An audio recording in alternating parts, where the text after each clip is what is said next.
Welcome to the DRS Train podcast. I'm Peter Brook, the man who thinks Vettel would have won in the McLaren, and I'm joined as ever by Nav F1, the man who thinks Alonso would have won in the McLaren, and Kyron Smith, the man who thinks Raikkonen would have won in the McLaren. Welcome, guys. Hi, Peter. Looking very much forward to covering this race. Extremely happy with that final battle. Likewise, guys. Good to be here. Awesome. And joining us today, we have another special guest. It's John Warren. Welcome, man. Wow, that's the first time I've been called special guest, but thank you. It's good to be here. Now, I imagine most people listening know who you are already because your subscriber count on YouTube is bigger than the three of us combined. But do you want to just quickly say who you are and what you do on your channel? Yeah, of course. So my channel is called John Warren, and I've been making videos for about 3 years now, nearly 4. It's gone quite quickly. But yeah, I make videos similar to you guys, just about F1, whether that's past or present. Yeah, there's not really much else to say. This is basically what I tell people when they ask what I do for a living, I suppose. Awesome. So today, we've got the São Paulo Grand Prix to discuss, another sprint race weekend. And I mean, what can I say? I mean, Interlagos as a circuit, it just never fails to deliver, does it?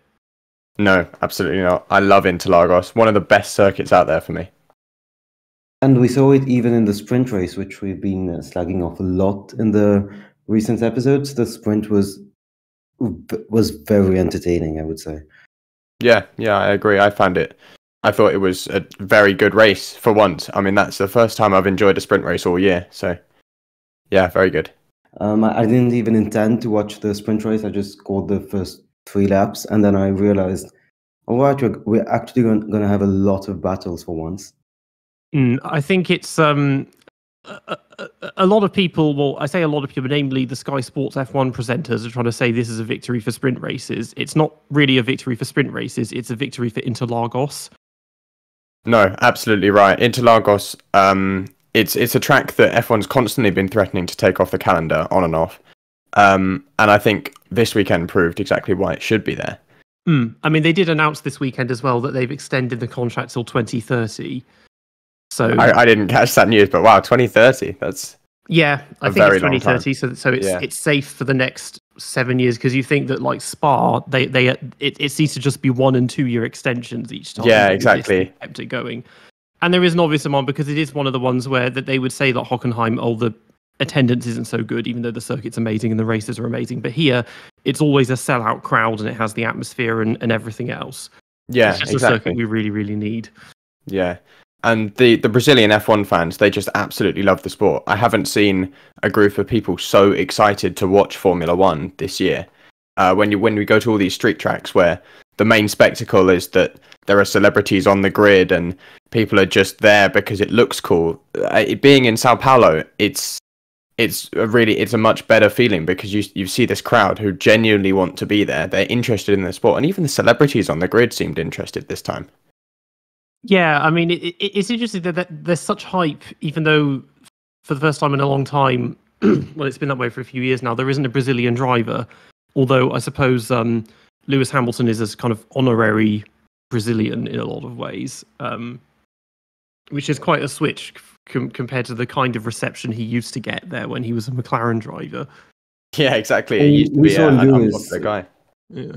I was going to say we saw Lewis with his Brazilian kit and his Brazilian flag, and it was once again him trying to play into this whole Brazilian persona, which makes a lot of people uncomfortable, and I see why. It's random. It seems a bit PR like. I'd say it comes from his appreciation of Ayrton Senna, who he seems to just be very inspired by. I think we know he said Senna was one of his favorite drivers, if not his idol. So I think that's probably where it comes from. How sincere it is, the rest of the country, we can't really judge.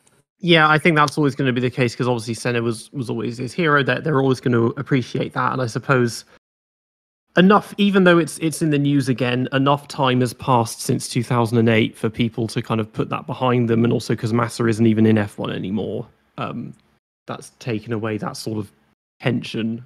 Yeah. Well, we say that, but he was back around this week in the paddock, and he's still, as far as I'm aware, still trying to pursue the that 2008 championship. So you never know. I mean, there might be a bit more hate towards Lewis in the coming years if things start to brew over for that. Yeah, we'll have to see.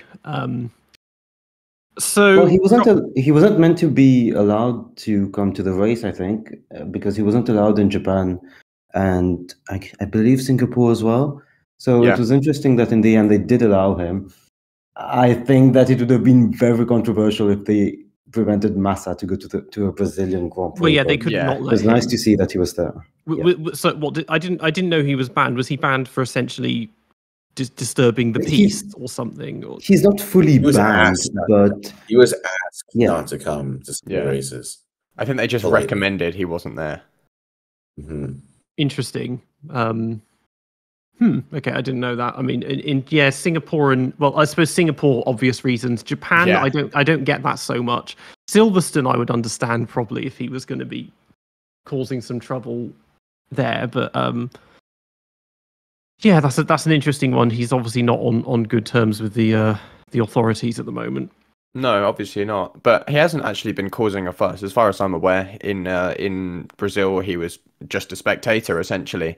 So I don't really see the reason for trying to keep him out of the paddock. He's gonna stir the pot wherever he goes. Actually, arguably less so in the F1 paddock. Yeah.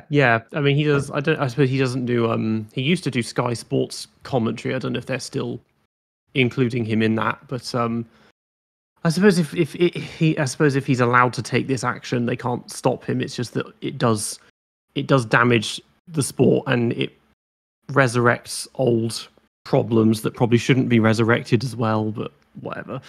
Yeah, especially at the time when the sport is trying desperately to modernize itself. I think having someone trying to bring up the past and change things that have happened in the history of the sport, it doesn't look good for them. So I can see why they'd be trying to stop him from doing it. But ultimately, it's a huge achievement for him if he's awarded that championship. So, I mean, it works both ways, and it's interesting. Even if nothing else, it's drama. Yes, which obviously F1 is never short of at the moment. Yeah.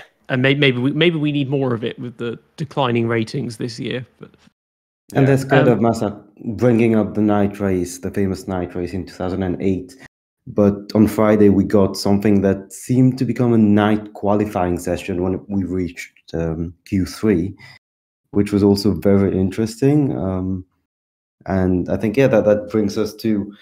There's an interesting qualifying session on Friday where, Red Bull did not set the fastest time in Q1 and Q2. So some people got their hopes going again.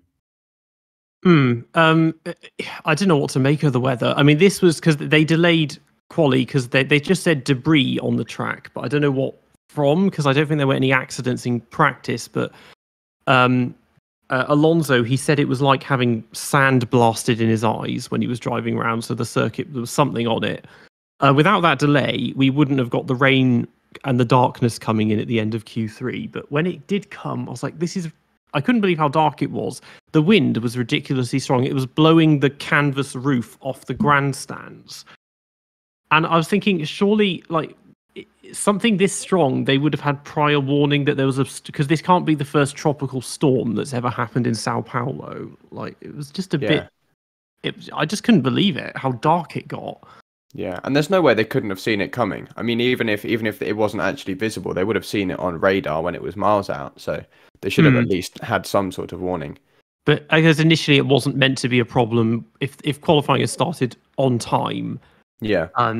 But it had this effect in Q3 that everyone's lap times were so slow, even though the track was still basically dry. There was a tiny bit of rain towards the end, but I think it was mostly the wind that was just catching people out. Yeah, and they were like a second slower than Q2. Yeah, and I suppose there must have been a huge drop in track temperature as well, with the sun previously baking down on it, and then suddenly there's nothing. It's just completely dark. I think that definitely would have made a difference as well. Yeah, many people said that that's how Aston Martin ended up on the second row, which was the most unexpected result of qualifying, I would say. Q1 and Q2 had, I'd say, your your obvious culprits just dropping out. You had the 5 fastest teams in Q3. And Aston Martin found a way to make those conditions work. Well, we know that they usually work well in conditions that are not meant to be there. Stroll having one of his, annual best sessions. He always pops up every 8 months with a good qualifying session, and all of a sudden he becomes underrated. One of the most annoying tropes of F1 at the moment is when a mediocre driver has his good session once in 7 or 8 months. It just pops up that, see, we've been underrating Stroll for so many races. No, he's had one good session. That's what happened. Mm. Yeah, and I suppose we'll get on to how he fared in the race, which I think proved that he is rated exactly fairly. But yeah, we'll get on to that. Yep, I think Aston did a good job in qualifying. I think the biggest losers in qualifying in that session, in a way, I feel were McLaren. I feel like McLaren had a car to be on the front row for the main race. But anyways. Yeah, absolutely, I agree. I think they got it wrong in Q3 by sending them out so late, and we saw with Piastri that he couldn't even finish his lap because for whatever reason the grip just wasn't there. And even with Norris, he was out around sort of the middle of the running in Q3, and I think he set the slowest time of anyone when he crossed over the line. Yeah, it just people were having a go like on Twitter. People were having a go at Verstappen because he passed everyone in the pit lane, which you're allowed to do. But then there were people saying, when are we going to accept that he has the biggest brain on the grid? Because he was the one who thought, there's no point, waiting for a good moment to go. It's about to rain, so just go and get it done. And that's why he got pole by 0.3, and there was 0.6 gap from him to third. Because everyone else left. It's fully allowed. It's fully allowed. I'm not sure why people were so annoying. I know. If anything, that they were in the wrong because they should be more over to the left. He was going on the grass because they were in the middle of the track, and he was trying to get around them. When you're meant to stay to the left because they're allowed to overtake you in the pit lane. And you see this, and you just don't get the logic. I mean, there is this obsession in qualifying now of waiting as long as possible at the pit exit, and people go round in a group and they wait till the final corner to suddenly stop and take their turn to create a gap, and they just don't think anymore that maybe you should consider time limits over just making sure that you're in someone's toe or whatever it is. Yeah, exactly. I think, and then there's also this quote unquote gentleman's agreement that I think Nikita Mazepin kept going on about when he was in F1. And I think that should all go out the window. I mean, when we've got, say, 2 minutes to put together a lap, there's no point waiting around for someone. And I think that Q3 session really proved it, that actually all that waiting around, it really cost people. And in the case of some drivers, it did cost them a good result in the race.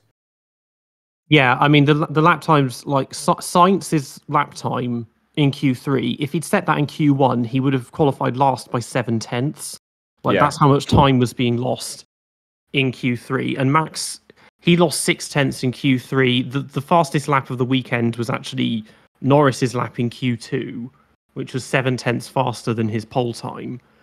But yeah, Norris was confident that he would have gotten pole if McLaren sent him earlier, which we saw in the shootout anyway. Yeah, and I'll be honest, I think that was definitely possible. It was definitely on the cards. If not pole, very close to pole. Because they had, obviously, he was slow, and then Piastri went off at the final corner. I don't know if that was just the wind, maybe, or if there was a bit of rain. That meant for Checo that he then had to slow down, and so he goes 9th when he could have been 2nd, 3rd, 4th, something like that. But we were railing into the last podcast in Mexico. We were railing into Aston for having such an awful car, but it seems that they're back again. I mean, Mexico is a very touch and go circuit because it's high altitude and long straights and slow corners and that. But it's obvious the car is not as bad as it seemed, and it seems to have kind of come back to them a bit. But it was, as much as I would like to praise them, it still feels like they are just putting some new components with some old components and just seeing how it goes. At least what I saw from those weird insider accounts on Twitter and even some interviews, they are just trying to see how it works. And we touched upon that in the past.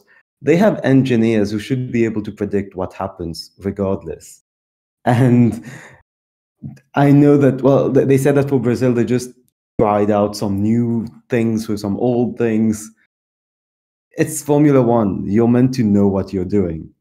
You're not meant to qualify P3 and P4 thanks to, well, not luck, but some circumstances. It seems like this year, the only team that have introduced upgrades that haven't made the car worse are McLaren. Everyone else, they bring upgrades, and either the car gets no better or it just gets worse. And it can't be this difficult to work out, because I'm wondering if maybe it's because ground effect is quite an archaic technology, if you want to call it that, and it's not something that you see much in modern racing of any kind, because it usually gets outlawed because of safety reasons or whatever. And so maybe they just don't understand it, whereas Adrian Newey does, because when he first entered F1 as a designer, he did so in the ground effect era, and he's a wind tunnel on legs. And the others just don't. They know how to do front wings and, turning vanes and all of that, but they don't have a clue with like Venturi tunnels and how to make the car not go just porpoise all the time. Because it's first time we've had it since the 1980s. Yeah, and we saw it last year that actually these cars are really difficult to understand, with that porpoising that went on almost until the end of the season for some teams. And I think even Ferrari are sometimes still suffering it with it this year. The cars are obviously very tricky to understand. So I reckon part of it is that Aston Martin's upgrade package that they brought in, was it the race before Mexico? Or I think it was about 4 races ago now. And it's taken them that time to find out sort of what the right setup direction for the car is. And perhaps maybe this could just be an anomaly, this result. Or maybe it's a step in the right direction, that they're finally starting to understand what they've achieved with this upgrade and how they're supposed to set up the car to make it work. That's the thing. It could be a Zandvoort in a run of 6 races where they're just horrible, or it could be a new dawn, and we have no idea. And I wonder if they have any idea. I mean, mentioning Zandvoort, the circuit characteristics are quite similar to Interlagos, in that it's got, banked corners and elevation change, and it's lots of small straights and low speed corners and stuff like that. But whereas Vegas in 2 weeks is the complete opposite of that, a very large, very open circuit with long straights. And if they're suddenly bad there again, then I think it's easy to say, well, their car suits some circuits but not others. Yeah, absolutely. And Brazil's got a history of that, of being quite an anomalous circuit for certain performances. Think about George Russell last year. I mean, Mercedes were struggling for most of the year, sometimes getting podiums, but a lot of the time they were around where they are this year. And then suddenly, out of the blue, George Russell shows up and has the pace to win the race, and he does. And in the past, I mean, Lewis Hamilton going from last to first in 2021, it's certainly not a result that many people could have predicted, but it's something that Brazil seems to always deliver. So I think it's easy to read too much into certain results. While in fact, it could just be the track, as you said, Peter. Mm. Yeah, 2 things quickly. I think Aston will be relieved because they really were going down a bad path in development. They didn't know what was going on. I think this will give them some more direction heading into next year, while Mercedes still have some work to do in terms of understanding their car. It seems like they took another step backwards. So that's concerning because it's happening so late in the season. The teams really need to be on top of their cars at this point, not still figuring things out. And that actually just brings me to Peter's point about Adrian Newey and understanding ground effect. If that is the case, that's quite ominous, I think, for the rest of this regulation era, because he's just going to go from strength to strength while the others are effectively going to be going through trial and error to figure out how to match him. So I hope that's not the case. we'll find out anyways after this season. We will, and Christian Horner is still pretty adamant that we haven't seen the full effect of that penalty that's been imposed on them. So we could find that actually next season is when we really start to see Red Bull feel the effects of that, and other teams such as McLaren, potentially Aston Martin, catching back up to them. Certainly, I think it's going to be a closer season. But realistically, I think Red Bull are going into next season the favourites, and quite possibly the season after that. We'll just have to see how it goes. Yeah, I mean, you don't see that many changes when there aren't significant technical changes. Like, they introduce very small things each year, but nothing, and it doesn't often produce massive differences to the running order. But Red Bull, I mean, yeah, the people could get closer, because the thing is, despite what the results would say, I still don't think they're as dominant as Mercedes, because the gaps are not as big as they were with Mercedes. Unless Max has been sandbagging the entire season, he hasn't had races where he was 4 seconds a lap faster than everyone else or anything. It's in most cases he'll break out into an early lead, which is what Vettel used to do. Get out of DRS range, get 10, 15 seconds ahead, and just kind of stick there, setting identical lap times over and over again over a 20 lap period. But it's not of the level of, say, Mercedes or, Williams in the early 90s when they had active suspension and they were like lapping the entire field or whatever. So there is room for people to get closer, because obviously in the race yesterday he was being chased early on by Norris, and their pace kind of leveled out for the whole race. He just kept ahead by 8 or 9 seconds. Yeah, I think that leads us to the shootout where Norris showed his obvious pace. Thanks to the shootout session, but also the actual sprint session. Very good lap to put it on pole. But the talking point was yet another Alonso Ocon moment, where at first people were divided, but when the images came out, it became very obvious then that one driver had lost it. And I disliked how he didn't own up at all in the interview pen. And I know that some will say that's yet again Ocon showing how fearless he is, because there are a few Ocon fans here. But it was just, yeah, but it was just like, just say it. If you lost it, it's not an issue, but there was no need to try and defend the sprint shootout moment, which could have been forgotten so easily, but it became such a big deal because of those interviews and the reactions. It was Ericsson's fault. Absolutely. I was going to say the same thing. Yeah. I mean, I'm surprised this doesn't happen more often to us, because I've lost count. There have been so many occasions of drivers having near misses in qualifying that could have been like a massive crash, and they were like a bee's dick away from hitting each other and didn't. I mean, like, one example that pops to my mind, there have been several recently, but Baku 2018 between the two Toro Rossos, they nearly... Oh, yeah. The turn whatever, the one near the end, they nearly went into each other. There have been loads of other cases, and it does happen, but it's surprisingly rare. But this time, the thing is, looking at Alonso, okay, yeah, he could have been over further to the right, because he was basically in the middle of the track, and he wasn't on a hot lap, and so you should get well out of the way. But the thing is, if Ocon hadn't lost it on the curbs, there wouldn't have been a crash. That's why they collided. Yeah, absolutely agree. And I think the thing that left a sour taste in my mouth was the way that Ocon conducted himself after the crash. He'd obviously seen the replays, and he was still adamant that it was nothing to do with him, and it was all Alonso's fault. And sure, Alonso could have been further to the right, but at the same time, is he expected to be? I mean, when drivers have been going through completely different lines all weekend, and then suddenly Ocon has a correction, Alonso isn't supposed to know that's going to happen. He's a great racing driver, and he's usually pretty good at predicting these things, but you can't expect someone to push too hard through a corner and then suddenly have a snap of oversteer, just like Ocon did. And he could have been more off the racing line, but it's not like he was on the racing line. If Ocon didn't have an issue, then nothing happens. And my main issue with it is it's sprint shootout qualifying 1. It's not like it was in the race where it would have been a big deal.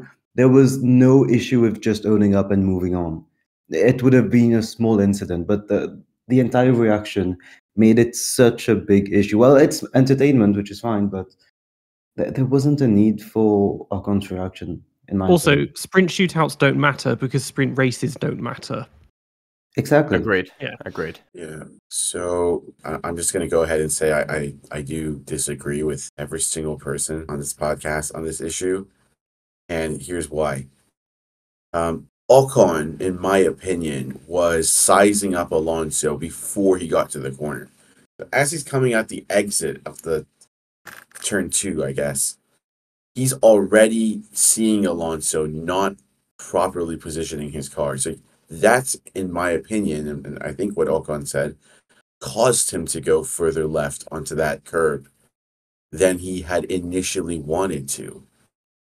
And the problem with this is that, yes, Ocon had a slight oversteer moment, but if you flip to Fernando Alonso's onboard at that moment, his steering wheel should either be turning right or straight.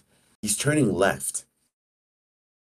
So when Ocon says that the incident actually happened because Alonso was there, he's not wrong. Ocon wouldn't have crashed if it wasn't for Alonso. He caught his oversteer slide. This also does bring up a question of different qualifying formats if we need to be looking at something else, but I'm going to just leave it at that. I actually think this was 50-50. I'll let you guys give your thoughts if you disagree. Yeah, I think it's cruel to say that Alonso should be steering right. I mean, he is in a left-hand corner, and ultimately, if he was to steer further to the right, he'd end up on the grass, which would dirty his tyres and mean he wouldn't be able to go for another lap. But I do 100% see what you mean. I mean, even playing the F1 game or in real-life karting, like if there's someone in front of you, it is distracting. Although I suppose in the same sense, as a racing driver, you've got to learn to not be distracted by those things because they are always going to happen. Whether it's a lapped car like Ocon was in 2018, or whether it's someone like Alonso was just slowing down after their qualifying lap. I think it is part of F1, and until we think of a way to get rid of it with a new qualifying format, it's something that the drivers are going to have to go and live with. And I suppose blaming Alonso for being there when he just caught his oversteer is like blaming a wall for being there when you hit it. While the wall was there and that's what caused the damage, it was ultimately the driver that hit it. Although I agree. I think it was 50-50. I was just disappointed with the way that Ocon didn't see that. Well, I think it was 70-30 or 80-20, and the reason is I'm not sure Ocon fully caught the oversteer, in the sense that even if it did, we never know if it was fully fine. But even if it was fully fine, I think that's his lap gone. So that's why I would blame Ocon, because I'm not sure that if Alonso's not there, or let's say that Alonso does not touch him, if he catches it, I'm not sure he can go on with the lap. I think he just has to brake massively. So I still think that he could have gone into the wall. I'm not sure he would have kept going. And as John said, you are always going to get those drivers in your way, whatever you want to do. So I think he should have dealt with the situation better. And my answer to that is look at Lando Norris's onboard of his one of his hot laps. He had a massive oversteer moment in qualifying, coming out of the same corner Ocon did, and his lap was fine, and he got similarly out of shape. So we actually have a direct comp for that incident to show that you can have an oversteer moment and still have a good lap. So I would push against that. One last answer I would give is the McLaren is more stable than the Alpine in those situations. So I remember another quali session where Gasly had a snap and it just went. So that's why I think it plays a role, that the fact it's an Alpine means something could have happened, but that we will never know. And I see your point as well. I mean, when it comes to, because obviously this is provoking discussions about changing qualifying formats and sprints in general. When it comes to sprint weekends, the main discussion seems to be to just swapping main qualifying and sprints over. because at the moment it is a bit strange to have main qualifying Friday and the race is in 2 days, and then you're doing qualifying all over again the next day. But with incidents like this and people blocking each other, I see talks about bringing back one lap or one shot qualifying, which at a glance sounds fair, and it would be interesting because, you know, you get one chance, and if you screw it up, well, that's your problem. But we had that, and in a weekend like this, if they'd had qualifying an hour later, we would have had basically a reverse grid, because we would have had Williams at the front and then Red Bull and everyone else at the back, because they would have had to set their laps in pouring rain. Yeah. It would have just been certified France 2003 moment, where we almost got a pole position for Minardi because of rain. Although actually it was the other way around. It was the leaders go first. So I know it would have. Yeah, no, I got that wrong. It would have been a normal grid. It just would have screwed the back markers. But even when it's dry, you have changing the track rubbers in, and I guess that was the original logic of putting the back markers last, was that they get the rubbered in track to close up. But then that's not fair in itself, and at least not for me, who loves statistics and wants to see the cars compared directly. So quickly, I'll go really quickly on this point, and then I'll stop talking. So I think that one lap qualifying, while it produced some memorable moments, was a very flawed format for the reasons you mentioned, namely because track temperature and track evolution played a massive part in determining who went quickest. I mean, even between one or two cars, the track temperature could have gone up a few degrees, and that would have just had a completely material impact on the times that the drivers were doing. Usually in consistent conditions, the drivers that went out last were the ones that benefited, and the ones that went out last were the ones that finished in the higher positions. So the race winner, if we were doing one lap qualifying at Monaco, the race winner of Spain in 2005 would have gone out last. That's how it worked. And the problem is that, you know, yes, you get to see everyone's lap, but from the first car going out to the last car, the track has been rubbered in so much, and the track is getting quicker with every single run, assuming consistent conditions, that really the last guy has a huge advantage over even a car that went 3 or 4 runs before him. Last thing I'll say on this, my favorite qualifying format since I started watching F1 was 12-lap qualifying. Yes, the drivers sometimes were waiting for like 15, 20 minutes to go out in the beginning, but you got a totally, you know, fair, representative picture of who really was fastest. And you saw this beautiful progression as drivers strategized how they were going to approach each of their 4 laps. The only thing I would bring back is a mandatory rule that the drivers have to set half of their laps in the first 30 minutes, so that you don't have cars just waiting in the garage for the first part of the session. But I'll leave it at that. I would almost say, I mean, I don't know how this would, they'll probably be too crowded, because I realize, of course, if it's 1 hour and there's 12 laps, is that you have to set a lap in every 5-minute interval. That would be too crowded, because it takes 5 minutes to do an in hot and out lap, so it would just be too crowded. They would need to put something in to make sure people do, so that you don't just get everyone waiting at the end. But it's tricky, because it's becoming more. It used to just be a problem at Monza, where everyone was playing like, well, not DRS chicken, but like toe chicken with each other, and just crowding around at the end. And we saw this 2019 especially, and they're racing each other down to turn 1. It's like, you just have not thought this through at all, because they're so desperate for a bloody toe. But now it's happening at so many different circuits that they do need to start doing something, which the format hasn't changed in 15 years, or very marginally, but people's driving attitude has changed, and that's what's different, and I don't know how to fix it, really.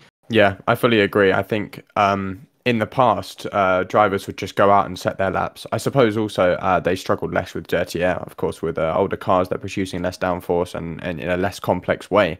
So you don't get all of those vortices shed off the car like you do in a modern F1 car.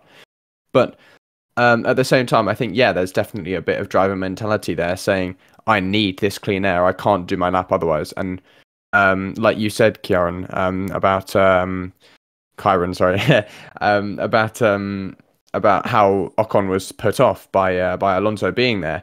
I think there is a mentality thing where a driver being able to see another driver in front of him while they're doing their lap is distracting, and I think they worry too much about that and not enough about the lap they're putting together in some cases. You mentioned the games before. I think it does. It's definitely distracting there because the AI are designed to get in your way on hot laps, especially in the older games. They leave the pit lane just as you're starting your hot lap, and then they go onto the apex of the first turn, and then they stop. Yeah, that's the thing. It's that and rubber banding are things that never should have been invented. But that's a completely different topic. Yeah, it is interesting. But then when it comes to crashes in races, when people aren't involved in the crash and it happens in front of them or near them, that doesn't usually distract them that much. They'll glance a bit, but they just carried on driving. There, it doesn't seem to affect them. But with qualifying, it maybe because it's this assumption where you have to set a perfect lap, no matter what. You can't I suppose so. And in qualifying as well, obviously there's that onus on setting the fastest lap you possibly can. Whereas in the race, often there's a mentality that you have you've got to get to the checkered flag. So if you see a crash, perhaps you'll back off a little bit. Just make sure that you're not involved if you can help it. Or if it's a big one, if it's a big one, you'll anticipate a safety car or a red flag. Yeah, absolutely. Well. You'll maybe get on the radio with the team saying, "Have we got some tyres ready? What are we thinking for the safety car if there is one?" Whereas in qualifying, all that's happened is that you'll get a yellow flag and you won't get DRS on your lap and you won't be able to go faster anyway. And your lap gets invalidated if there's a yellow on it. So, I mean, I suppose there is a different mentality, but it feels weird that there is, because after all, they are the same drivers in the same cars on the same track. At the end of the day, lots of different options on how to approach that in that format. But, I think moving from that, should we discuss the actual sprint race here? What do you guys think? Yeah, I think so. Yeah, well, the sprint race was perhaps the most entertaining we've had, I would say. The Qatar sprint race was up there, but that was more due to different tire compounds and the conditions. But this one was just genuinely good, and I read a good comment that it actually felt like a sprint. Everyone was pushing, or at least it looked like they were pushing. There were battles everywhere. I saw some people complaining that there wasn't as much of a fight at the front. Well, there were fights everywhere else. There were fights for the podium places with Perez trying to make up places. In the middle of the pack, there was an incredible fight between the Alpha Tauris and the Ferraris, which is insane to say, by the way. We said it for the last two races, but Alpha Tauri versus Ferrari shouldn't be a thing. And then there were the moves between Alonso and Gasly. It just really felt like a sprint, and this is in no way me advocating for the sprints to stay. But Interlagos really, really manages to make things happen. It's just a testimony to how good Interlagos is as a track. Yeah, I fully agree. One person that it wasn't a sprint for, though, or two, I suppose, were Lewis Hamilton and George Russell, who really struggled with their tyres in that race, and that obviously transpired that they really struggled in the following race as well. But yeah, I thought that's definitely worth a mention. Mercedes clearly got it wrong with the setup, or something just wasn't working with that car on that track, and it really cost them this weekend. And again, this is I suppose one of the benefits of a sprint weekend is that even if the sprint race is essentially FP3, and it can, if nothing, even if you can't change your setup, it can tell you, oh well, this set of tyres is useless, so we won't use those in the race. Having one practice session means that for once they're not just drowning in data, and you have to think on their feet a bit, and they're going into the unknown into the race. Because if this had been a normal weekend, they would have had 4.5 hours or whatever to work out what setup they need. Yeah. And it didn't really. And the thing is, this one again, it was a good sprint race, but also it didn't really preview the main race that much because the main race had a very different start. I mean, I will say Verstappen, he did say that he was basically tyre saving for the entire sprint race. I don't know if that was meant to be a flex or whatever, but it's like, okay, well, that's not a sprint then if he's still just tyre saving. And a few others would. I think Leclerc was trying to do that as well. And it's like, yeah, this is where the sprint races are just a bit too long. They do need to shave off 3 or 4 laps because they're not supposed to be tire. For once, they're not supposed to be tire saving. It's like you're meant to just sprint and go for it. Yeah, and I think actually one reason that the sprint shootout is a good thing is that as we saw at the start of the sprint race, people were out of place. We had Alonso who had qualified P4 for the main race. He was down in like 17th. No, he wasn't. He was just 15th. Out of Q2, 15th. Yeah. So and he was obviously having to fight up, and he did not massively, but he did. Same with Lance Stroll. So and same for some drivers who are not used to being there at Tsunoda. He was fighting for his life to stay at P6, and that's also a good thing, I guess, with the sprint. Yeah, definitely. It produced some genuinely good racing because people were. I mean, and when points are on offer as well, it makes it still worthwhile for people to fight, especially Tsunoda in P6. Those 3 points that he would have earned for AlphaTauri could have made the difference between finishing 7th or 8th in the championship. Yeah, he's final thing on the sprint is I was going to say he's just redeemed himself a bit for last weekend. Yeah, absolutely. His performance this week. And I was going to say the sprint showed us again. I mean, we know it, but the turn 1 to 4 complex, and then I think it's turn 8 to 10. It can give us incredibly good racing because we saw it a lot in the race as well with the Perez-Alonso squabble. But Perez had the same issue with Russell, where if you overtake on turn 1, if the overtaken driver takes a good line in turn 2 and 3, he can then overtake again in turn 4. Same with Hamilton, I think, making a move in turn 9. I think Piastri also made a move in turn 9. Those are not turns that you would expect those fat cars to be able to overtake in. But Brazil just finds a way with the banked corners, with the momentum, because there's a big deal of momentum going if you launch your cars around the outside. And it just makes for such good racing that we have had some really dull tracks in the last few weeks. And when you see Interlagos, it just makes you smile much more than those other Tilke-dromes. If Hermann Tilke had designed this circuit, it would be built on like a flat floodplain, no elevation change. The Center S and the Curve de Sol would be 90-degree turns. Hater Aposta would be 1.5 miles long, and then Descida de Largo would just be like an immediate hairpin going straight back. Yeah, facts. Did anything ever happen with that Brazilian Grand Prix they were trying to build in some forest? Oh yeah, they were building another. It wasn't in Rio, or was it Manaus? There was somewhere. Oh, I don't know. They were just trying to do loads of deforestation and put the world's worst F1 track in the way. Oh yes, I remember this. I can't remember where it was, but it was somewhere not in a city. It was near one of them. I guess that just never happened, and maybe they just lost the momentum, or they realized actually everyone wants to say it into Lagos, so we'll keep it there. It's one of those ones that could have been like with the New Jersey circuit, which never happened, and well, Vietnam almost happened, but they did build the circuit, it just never raced there. Yeah, I suppose that's just being left abandoned now, or well, I mean, most of it's just public roads, isn't it? But I think maybe it's being used. I don't know if there's much of a racing scene in Vietnam, but like unless it was used as like a vaccination center, which is what Bud circuit became. Oh yeah, I mean, it could have been something like that. Yeah, it was in Rio, and then some environment secretary had basically confirmed that they were trying to get the licenses to tear down like a forest in Brazil to build that track in Rio, but there hasn't been any movement on that front. I think they ran into some legal issues with it. Good. So, yeah.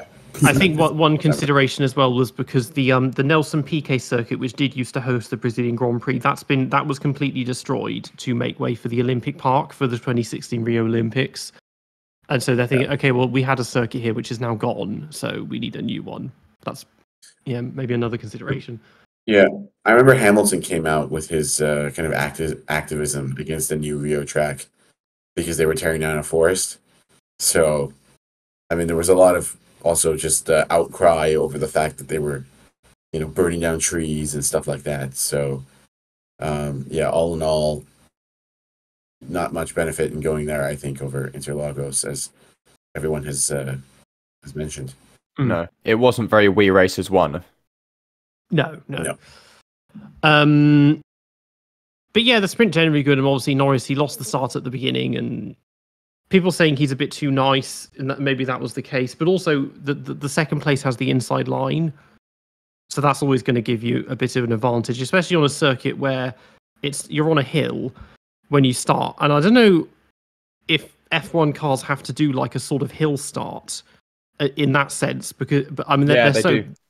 I mean, I suppose that there's no handbrake, but like I suppose they're so powerful, they're never going to roll backwards if you before you get the clutch in. But yeah, the people at the back, they just get to roll downhill, and the ones at the front, and that can always affect your start a bit, because there aren't really any other circuits where you start on an incline. Yeah, I heard a decent. It was an interview with some driver ages ago saying that they actually have to hold the brakes, and they do in fact do a hill start. So they as they release the first half of the clutch to the bite point, they come off the brakes. Which is, I think, part of why we don't see any junior series racing there, because they're so prone to stalling that actually, and if they were to stall, then they'd roll straight back, and it would be a huge crash. Yeah, I suppose you do have to consider that. Yeah, I mean, I hate doing hill starts in road cars, so I can imagine it's much trickier in an F1 car when you don't even have a handbrake. Yeah, exactly. Yeah. It's tough. I mean, and also they've got to do 0 to 60 in like 2.3 seconds as well. So, it's probably not the easiest start. But yeah, Verstappen getting the better of Norris there, and I think Norris, while people were criticizing him a bit for being perhaps a little not aggressive enough at that start, I think also he was just being realistic. He knows that Red Bull is faster in a race. And it would have been silly for him to cook his tyres on the first 2 laps and then just drop like a stone for the rest of the sprint just because he's used all the life in them, while Max has been saving and still pulling away. Well, the good thing is Lando learned from his bad start in the sprint to actually have a really, really good start in the actual race. So there was some lessons learned there. What was it? 7th to 2nd in like 6 to 100 meters. 6th to 2nd, yeah, because. Because there were penalties. Exactly, 6th to 2nd. So yeah. He was held that Aston Martin starts were useless at both the start and the restart. That didn't help. Yeah. I think that's a good way to go to the race where, Leclerc wasn't there, and that completely impacted the start. What did you guys think when you first saw Leclerc in the barriers? Did you assume it was a hydraulics issue, or my initial feeling was a memeable moment? Yeah, my initial feeling is that he'd done what he did in France and in France last year and just dropped it on his own. Yeah, as I've said on the last one, Gilles on Saturday, Jacques on Sunday, basically. Yeah. Or another more recent, maybe Michael on Saturday, Mick on Sunday, something like that. Oh no! Oh yeah, that is unfortunately very. That was true. my first thought, because I was thinking, okay, crashing. People crash on the way to the grid every once in a while. I mean, we saw Grosjean did it a couple of times. Lucas de Grassi did it once.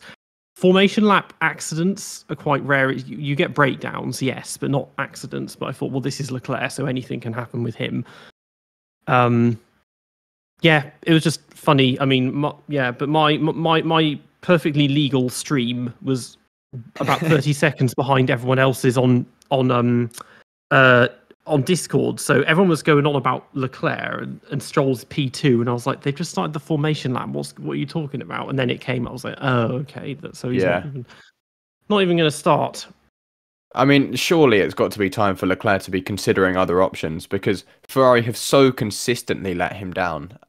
Every time he puts together a good lap in qualifying, there's always some reason why he can't put it together on Sunday. So we've got the DNS in Monaco 2021, although that was sort of his own fault. And I think they were listing. Was it 3 or 4 times that he's been on pole and either DNS'd or DNF'd or DSQ'd? He has one of the worst pole to win conversion ratios in history. I think he's second to René Arnoux in terms of how bad it is. He's now got, I think it's 21 poles, 4 wins from 21 poles, whereas Verstappen has won from 10 of his poles. Yeah, that's the worst, I think. I think Rene Arnoux is like 88% of his poles were not wins. But so Leclerc's not far off that. races. He only won 2 races from 18 poles. I mean, he had the excuse of a Renault turbo engine that blew up if you so much as looked at it. I mean, Charles Leclerc has the excuse of a Ferrari team that is totally incompetent, unable to build a car that can last an entire race, and unable to even pit it at the right time. And any other time... It's funny what you said, Peter, on the Discord chat, because it was the exact same here. I think I was 1 minute down on my perfectly legal TV streaming the race, and when I saw everyone just cream Leclerc, I thought, did Leclerc take the lead and Stroll went past Verstappen? Where's Verstappen? Did he drop down to 5th? And then the camera just pans in the office way to the car in the barriers. Yeah, I mean, it has a reliability. Any other year, you wouldn't notice it, but now, because reliability is so good, any breakdown is a huge thing. Because the finishing rate this year is not as good as it should be, because we're having a lot of races like this where people are crashing out. That's what's affecting it. So it's on my spreadsheet. It's currently 4th, I think. So there's a finishing rate of 83%. 2021 has the highest, about 87%. And then 1984 is the lowest at 40%. 40. So, wow. Yeah, called peak of turbo engines. Yeah, I suppose so. They blew up for fun, didn't they? Yeah. So you do. It's like, so the car is not bad in that sense. It's just compared to every other car. I mean, aside from obviously Alfa Romeo had a double engine retirement this race, but otherwise everyone else's, their cars just don't break down. Like Red Bull, the closest thing they've had to a breakdown was Max's gearbox in Jeddah in qualifying. I think otherwise they haven't had a single breakdown in any sessions. Yeah, in fact, I think their last reliability DNF, for Max at least, was the Australian Grand Prix last year. So yeah, it really is an incredibly reliable car, and they got to the bottom of those 2 DNFs at the start of 2022, and it turns out I think they were fuel pump issues or something along those lines, which are FIA homologated parts, meaning they actually weren't even Red Bull's fault. I know, like Mercedes, Hamilton. So Monza 21, that was Hamilton's first DNF since Austria 2018, 3.5 years earlier. Wow. And it wasn't a breakdown. So his first, I think Abu Dhabi 22, he was still classified because it was at the end, but that was a breakdown. That was his first breakdown in 4.5 years. Yeah, that's how reliable. It really is incredible how reliable the cars are for most teams. But the Ferraris, I mean, even cars with Ferrari engines, we saw in the race, and I'm sure we'll cover it later on, how 2 Ferrari engined cars were out of the race due to reliability. Another Ferrari engine car that was out before turn 1, not due to reliability, was Magnussen, who, I thought that was a Magnussen moment until I saw the replay. I was just scared that Magnussen just turned into someone, but just Albon veering into Hülkenberg, who then veers into Magnussen. Well, I mean, I see it slightly. It was quite sad because it was quite sad. Sorry, you're going to finish, but it was quite sad because the Haas were 11th and 12th, and with all the issues there were at the front, there was actually a chance of a point. Then again, their tires would have dropped off, and they would have finished 16th. But yeah, I mean, Logan Sargent beat Hülkenberg by 10 seconds. Exactly, and Hülkenberg got unlapped by Ricciardo and Piastri. Not his finest drive. No. And what I was going to say is, actually, having looked at the replays of the race start, it looks almost as if Albon holds his line. He's going absolutely straight into turn 1, and of course he has to turn at some point, but he never got the chance. And it looks actually like both Haas's decided to, for whatever reason, turn right. It was kicked off by Magnussen jinking slightly to the right, I think, to avoid a car in front, and then Hülkenberg overreacts and drives straight into the side of Albon's car, which kicks the whole thing off. So essentially, between the 2 Haas drivers, they ended four races, Albon's, Magnussen's, and then essentially Ricciardo and Piastri as well. Yeah, true. Yeah, I think I agree with that. One other quick thing on Ferrari engine or Ferrari cars: the other Ferrari car also had an issue at the start. compounding Ferrari's reliability issues. Sainz had a clutch issue, I believe. So, if it wasn't bad enough for Ferrari, they lost places at the start as well because of that. And apparently that was recurring throughout the weekend. I just hope we bin this clutch as soon as we are back in Maranello, was what he said. I haven't noticed, I don't know if this is just specific to this weekend, I haven't noticed them having any particularly bad starts in races recently. More just an absence of any real racing energy. They tend to just tootle around endlessly tyre saving as they cycle through their 10 different plans and just pick one at random. Yeah. And just let everyone pass them. They're doing what Paul di Resti used to do, which was run insanely long first stints, just let everyone pass him and then pit late and hope it works. And only once or twice he finished fourth, but most of the time it didn't. Yeah, it's. I just found it really funny how Carlos said bin the clutch. Spanish guy saying bin the clutch was, didn't expect that. Well, he did used to live in Britain for a bit, so I think maybe that's rubbed off him. Yeah, he lived in Woking, didn't he? With when he was with McLaren. Yeah. Yeah. And speaking about McLaren, they had an insane start going back to the race. Norris made the most of Aston Martin not being able to get off the line at all, which was quite disappointing because, Alonso had free air in front of him. But Norris jumped from P6 to P2, which was, just really impressive. Yeah, it was. And I think Piastri got a pretty good getaway as well. Of course, we didn't get to see much of that because his race lasted essentially all of 200 meters before he hit that tyre that had come off Albon's car. But both McLarens were very good off the line. In fact, they were all weekend. It was Ricciardo that hit the tyre. Piastri was hit from behind. Oh, I see. Okay. One of the Hasses, I think. So they both ended up with broken rear wings.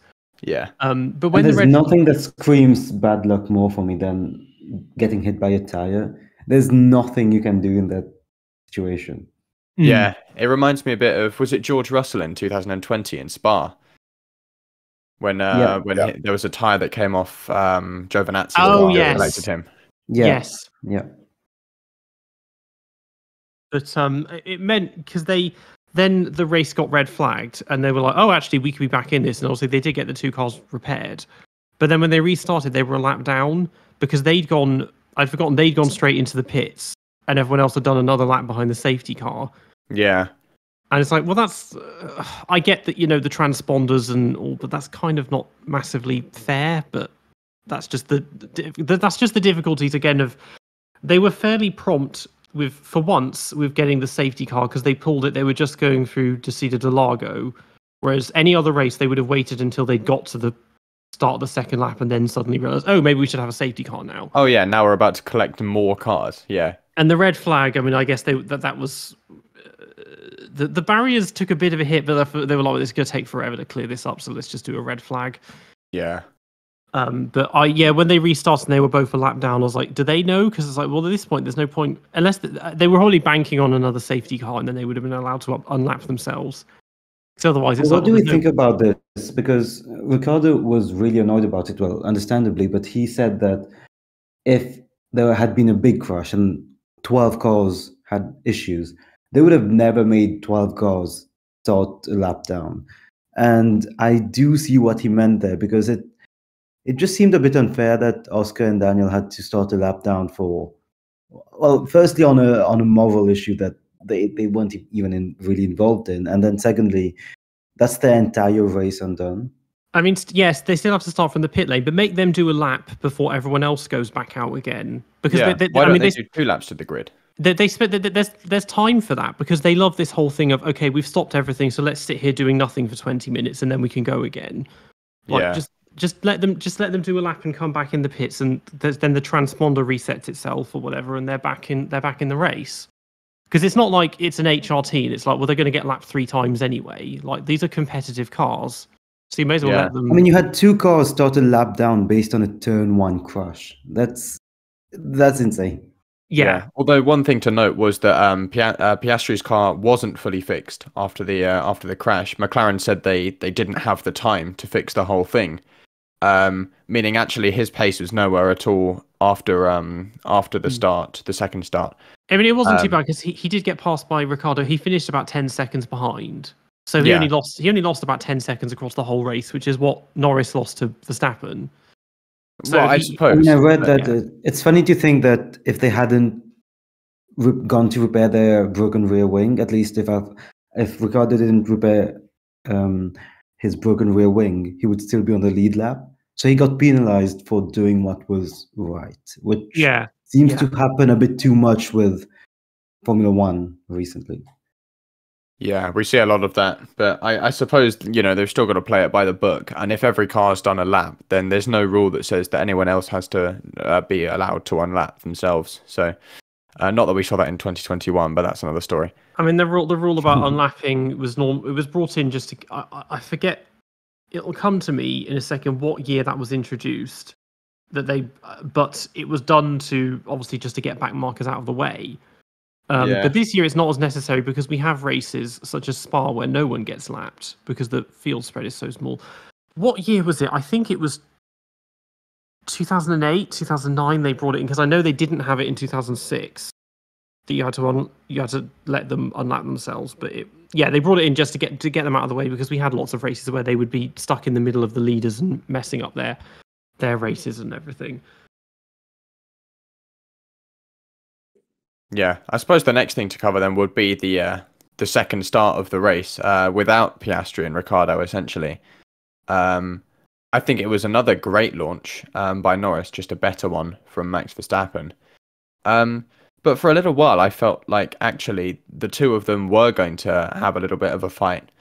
Sadly, obviously, Norris dropped off. He made one move into turn 4, I think it was. And then all of a sudden the cameras cut away, and the next time we saw him, he was like 3 seconds behind. So I don't know if he had a moment or just backed off. But yeah, for a very brief moment, I thought there would be a genuine fight on our hands. I think he backed off, but also I think Max had thought, right, that's enough fun for one day. Decided to move on. It puzzled me a bit with the restart because they took the order when the red flag was called, and normally that's a huge grey area because often when it's in the first 3 laps, you normally just take the order at the actual start of the race. And even if that involves several cars that aren't there anymore, they didn't do that. I think this is the first time when they've just taken the order as it was when the safety car was called, which it's not normally in the rules because this is, but this time they were justified in doing a standing start because it was within the first 4 laps, which I think is the rule that you do a standing start then, even though they want to do standing starts all the time now for drama, but you're meant to do rolling starts when it's later in the race. Yeah. The one big move that we saw during that restart was Alonso getting past Hamilton, because I don't think that Alonso has the race he eventually gets if he doesn't get past Hamilton on turn 4, I believe. So that, well, in some sense, it fully changed the entire outcome of the race that he managed to do that. And as John said in the sprint race, Lewis's pace, Mercedes' pace was absolutely nowhere. I mean, when Hamilton got P3 at the start, when he went up to 3rd at the start, I thought, okay, are we gonna have another Verstappen Norris Hamilton kind of thing? And it just didn't happen because Lewis just kept getting overtaken by absolutely everyone. Yeah, I think it lasted all of like 7 laps before Mercedes just started having to manage and then considering pitting really, really quickly. So obviously they got something very wrong with the setup, or perhaps this track just isn't good for the car. Maybe it's working it too hard or something. And their straight line speed was awful as well.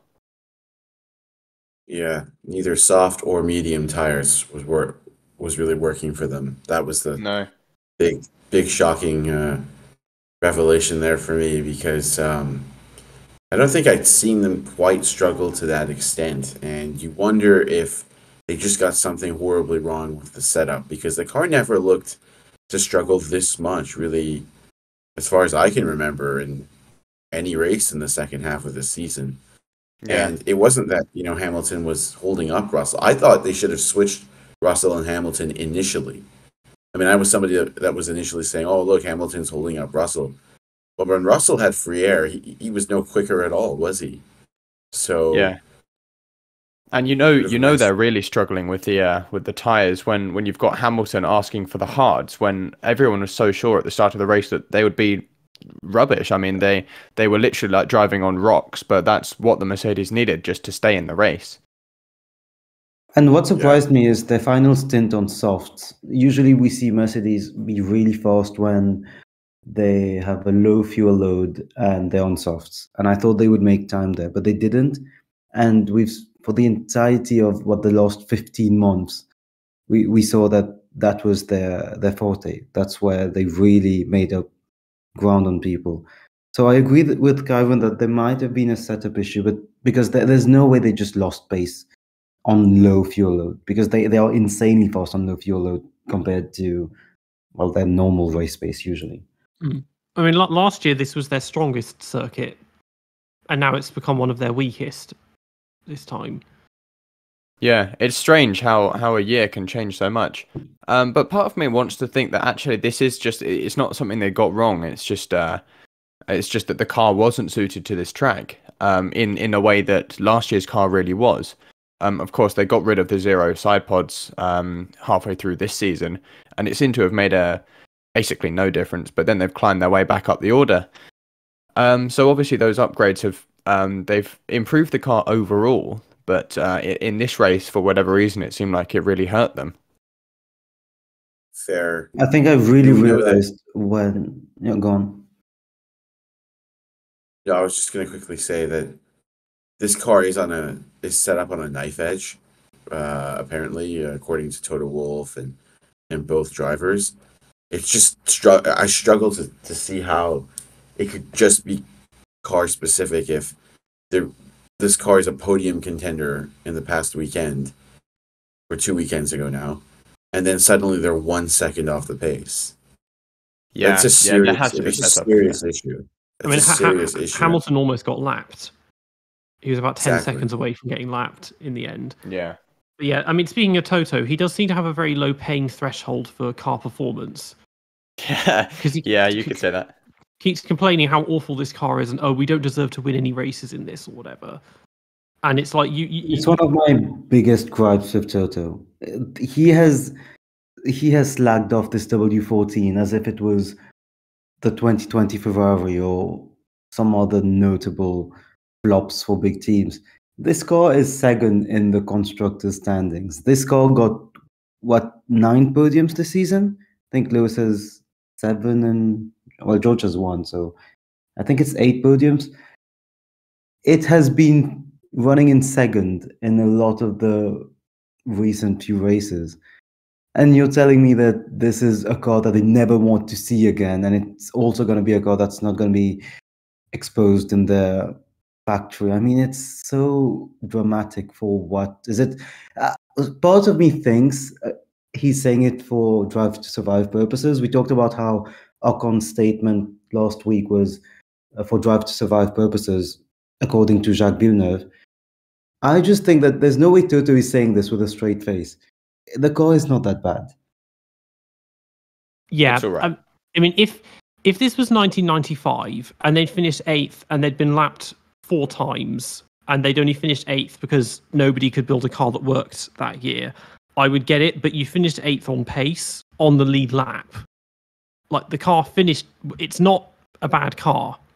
It's just not one that wins every race like all of their ones used to. It's pretty rough. I feel like Lewis gets very emotional behind the scenes. And something in me, this is a conspiracy theory, something in me believes that Toto kind of tries to match Lewis's energy while trying to calm the team down at the same time. Because I feel like Lewis is someone that, you hear him on the radio, something goes wrong, he's on there just like not screaming, but incessantly complaining, right? Again, one of the greatest drivers of all time, but I feel like Toto wants to just nip that in the bud and make a statement that reassures maybe Hamilton and the drivers that, look, we know this is bad, So it was a bit of an excessive statement. I think you guys are referring to the post-race comments, but I think he's also trying to manage personalities in the team and try to make it clear that they just generally find this unacceptable, even if the literal words that were used were perhaps a bit inappropriate in that they exaggerate the performance of the lack of performance in the car. I think it's Yeah. also relative to them because since Toto joined Mercedes, they've always been competitive. Hamilton, the closest thing he's had to a genuinely bad car was the first 6 or 7 races of 2009 when he was getting knocked out in Q1, and then they put a double diffuser on and he wins the next race. Like he hasn't had a whole season in a Minardi or a Toro Rosso or anything, or a Williams or anything like that. He's never actually had to have a whole year in a car where there are no expectations of wins or podiums or even scoring points sometimes. Like he's always had. Correct. He's one of the few drivers like Schumacher and going way back Fangio, I guess, that have always consistently had cars that are at least capable of podiums, if not race wins. Yeah, and I suppose that's why we don't see George Russell putting up as much of at least outwardly, he's not complaining as much about this car, despite the fact that he is clearly struggling more in it. In that he started his career in a Williams that could barely score points, if ever. So for this, I mean, this is a rocket ship compared to the especially the Williams of 2020. So. Yeah, definitely. There'll be an element of complaining, but I think also something that Toto Wolff needs to think about is morale within the team. Of course, this is tens of thousands of man hours that has been put into this car, loads of money, and you don't want to be seen outwardly complaining, even if internally in the team he's saying, "Oh yeah, you guys, we all forgive you. We realize it's a tricky job we've given you." Even those comments outwardly, I mean, it's gotta hurt as someone who's especially like to the people really like overseeing that design, so the technical chiefs. It can't be the nicest thing to hear someone your boss so critical of your own work and saying how much he's looking forward to getting rid of it when he doesn't have to use it anymore. I mean, Mercedes have been hemorrhaging staff over the past few years. I mean, they lost another one this week. So I think that's probably having an effect, and maybe things are not quite so harmonious as they once were. Yeah, absolutely. I mean, it's a team that's built to win, and now suddenly they're fighting for P7. I'm sure it hurts regardless. But yeah, of course, people going around like Toto Wolff is being so critical of it. It's not going to create that environment you want.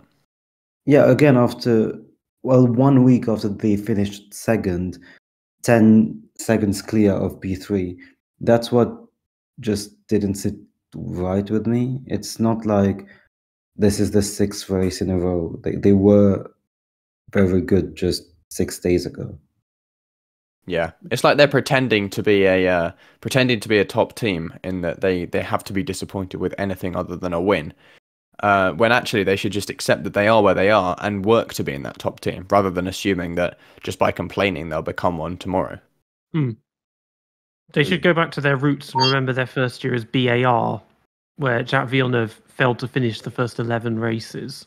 I don't think they'll want to remember that. No. It's funny because Lewis and Lance, I would say, had extremely opposing dynamics to last week and this week, because when Lance overtook Lewis on, what was it, lap 29, I think that was a marking moment in the race for me, because the driver who DNF'd after trying to overtake Bottas last week on lap 67 or something was now overtaking the same driver who finished P2 without any issue. And firstly, it showed how much just momentum does not matter this year, and there are a lot of track-specific circumstances for the cars. And secondly, that Lance did have a fully good weekend, not just one session, not just one qualifying session working well and then the race not going well.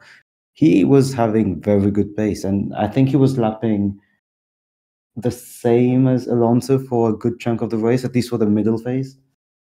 He was pretty much matching Alonso for pace. The thing is that because he didn't have as good a start, he got stuck in a DRS train at the start and never really managed to get himself out of that until the late stages of the race.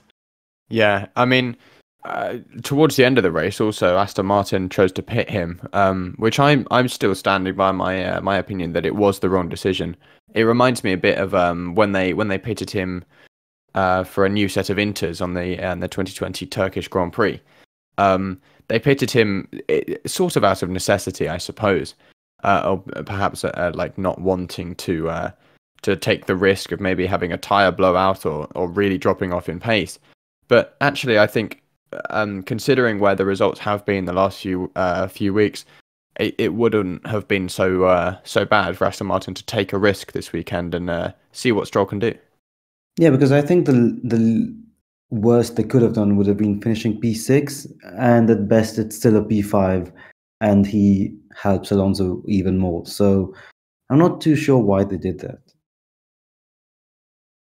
Yeah, anyway, those double DNF for Sauber, it's like probably their 10th DNF of the season by now. It's really not. This is a team that was threatening to be a really strong contender at the start of last year, and suddenly they're nowhere, and they haven't been for a long time. I mean, Bottas, Bahrain 22, he qualified 5th or something, didn't he? 5th or 6th, and yeah, exactly. And now they're just falling into. Well, it's a combination of mediocrity and just obscurity. Because they're just there's nothing interesting. I mean, we've moaned about them a lot in previous episodes about there's no ambition, there's no drive, there's no vision about what they want to do. They're just there. But... Yeah, much like Haas, but with a lot bigger budget. And they don't have Haas's reputation for being a joke like comedy team or anything. That they're building it. Everything up. They're getting there, but yeah, I mean Sauber. Yeah. I mean Sauber. I've said this before. I've liked having them around for continuity because they're just there to be the kind of archetypal midfield team. But it's just that was in a day when you could score points a lot because cars broke down, but now they're just tootling around in 13th and 14th. Yeah, it's a huge drop off in pace, and I've just been told it's actually their 6th DNF this year. So not as bad as I had imagined, but still the points just aren't there. Even when they are finishing those races, they're not in a place to score points. And actually, I think they're at risk of dropping even further down next year. Yeah, I mean, they're So, 5... Go ahead. I was going to say they're 5 points behind AlphaTauri now when they were tied with them at the last race. Yeah, exactly. The problem with this team is it doesn't have a very consistent trajectory throughout the season. I mean, they have flashes of hope, and then they just, destroy that the next race. This team is locked in a tight battle with AlphaTauri, as everyone mentioned, and they actually were on course for perhaps scoring a point in this race. Bottas wasn't 10th. Joe was close behind. Problem is that Bottas had a great start at the beginning, and then he had a horrible restart. So 10th was always going to be the maximum, probably. The other problem is that this team also introduced its update a few races ago. I think it was in Japan. And this update gave them a lot of rear downforce, but it made the front a little unstable. So they had to put more front downforce on, which is what they intended to do in this race and the next 2 races following. So Alpha's going to be the team that bring, I think, the most updates in the final 2 races in order to try and match AlphaTauri. So that could be interesting. But as everyone has said, I mean, they are just, they're not exactly doing a good job on the development front. They have 2 very boring drivers, in my opinion. I mean, was that the first time I've seen Bottas pass a car all year in Brazil? I think it was. I can't remember any other pass that he's made. I won't lie. I think it was the first time I've even heard anyone talk about Guan Yu Zhou on the F1 broadcast. So at least Bottas is being mentioned. Yeah, You know, with Joe, it's absolutely. normally, oh, he's retiring again because Yeah, exactly. he never retires properly. Like, he never just crashes or the thing goes up in a cloud of smoke. It's like, okay, we need to retire the car, and he's like, why? It's like, just cause. Yeah, just cause we don't want you getting any points. That could make us Yeah. look good. Yeah. Exactly. So it's unfortunate because, as you both said, at least Haas was entertaining. This team is just mediocre and boring. You know, makes you fall They are asleep. really boring. Yeah, and what worries me is actually the team's just going to sit on its laurels and wait for that Audi cash to start rolling in before they start to really invest and hopefully climb up the order. But Audi aren't due to come for another 2 years at the end of this season, so they've really got to put something together before that next regulation change. I wonder if their strategists are falling asleep on the pit wall because of how Well, boring they the know team they is. don't have to last the whole race, do they? So there's not really much of a job to do. Exactly. Yeah, don't even need to choose tyres for the first pit stop. Just get the jacks out and wheel the car back in. Take the engine out, examine it, and then send it back out later on. Absolutely. So, yeah, I think Sauber DNF was a disaster for them. You know, what else happened in the middle phase? I mean, Russell. You know, what a disappointment that was. He just, I mean, he had an issue in the end with overheating, but he just kept falling down the order. It was just unbelievable. I mean, he had absolutely no confidence. That was one of the worst races I've ever seen from George Russell. Hopeless. Yeah, What did you guys it think? was terrible. Yeah, Right. I think part of that reason was, as we've already covered, that Mercedes was not kind to its tyres this weekend, and I think Russell was trying to make it be something that it wasn't, and I think he was maybe pushing a bit too hard at the start of his stint, and then just all of a sudden those tyres drop off the cliff, and it's like driving on bricks of ice. So, yeah, I mean that could be part of the reason, and as you've just mentioned, there was also the overheating that he had to worry about. It was all in all just not the best race for him. Like again, Hamilton as well. It was just obviously not a good weekend because they were both just going backwards. I mean, Hamilton was passed in the sprint. He was passed by Tsunoda, and he was passed by Stroll in this race early on, and as well. And it just for both, just both of them just going backwards all the time. I mean, One team that was going forwards for once was Alpine, though. That's for sure. Gasly was very impressive. We haven't mentioned him once here yet, but I think that was quite different to what Russell was doing. As you said, he was just going backwards, whereas Gasly was put on a very good strategy where he was able to make a lot of overtakes. And during the sprint race, we already saw some glimpses of pace, but he was stuck in a battle with loads of other midfielders. Whereas here, I think he was very happy. There was a nice team radio where he thanked the team for the strategy, which usually is sarcastic at Alpine. For once, it was genuine. Yeah, it was good. It was Ocon. genuine pace that we haven't seen in a while from Alpine. Ocon was the only driver to finish the race with a 3-stop strategy. To finish the race? Yeah, with a 3-stop strategy. Huh. So all the drivers that finished either did a 1 or 2 stop. And so that's why Esteban was always like falling back and then making it back up the order. That didn't really work. So I think it's a shame. Ocon had a really good start. He was ahead of Gasly. And then for whatever reason, I think Gasly maybe had a little bit more pace, and that 3-stop strategy by Ocon, it didn't work. So, and Pirelli weren't even suggesting a 3-stop strategy before the race. No, so, exactly. There was just 2 different forms of 2-stop. I mean, kudos to him for trying, because I'm always saying maybe they should just try aggressive strategies where they do 3 or 4 stops and just set consistent qualifying laps instead of spending the whole race going 10 seconds off the pace saving tyres. But obviously this time it just didn't land. If he went from 14th to 10th, but then Gasly went from 15th to 7th. Yeah, exactly. So, And he was passed by Tsunoda as well. Ocon. yep, he was. I think partly his pace, but also the strategy.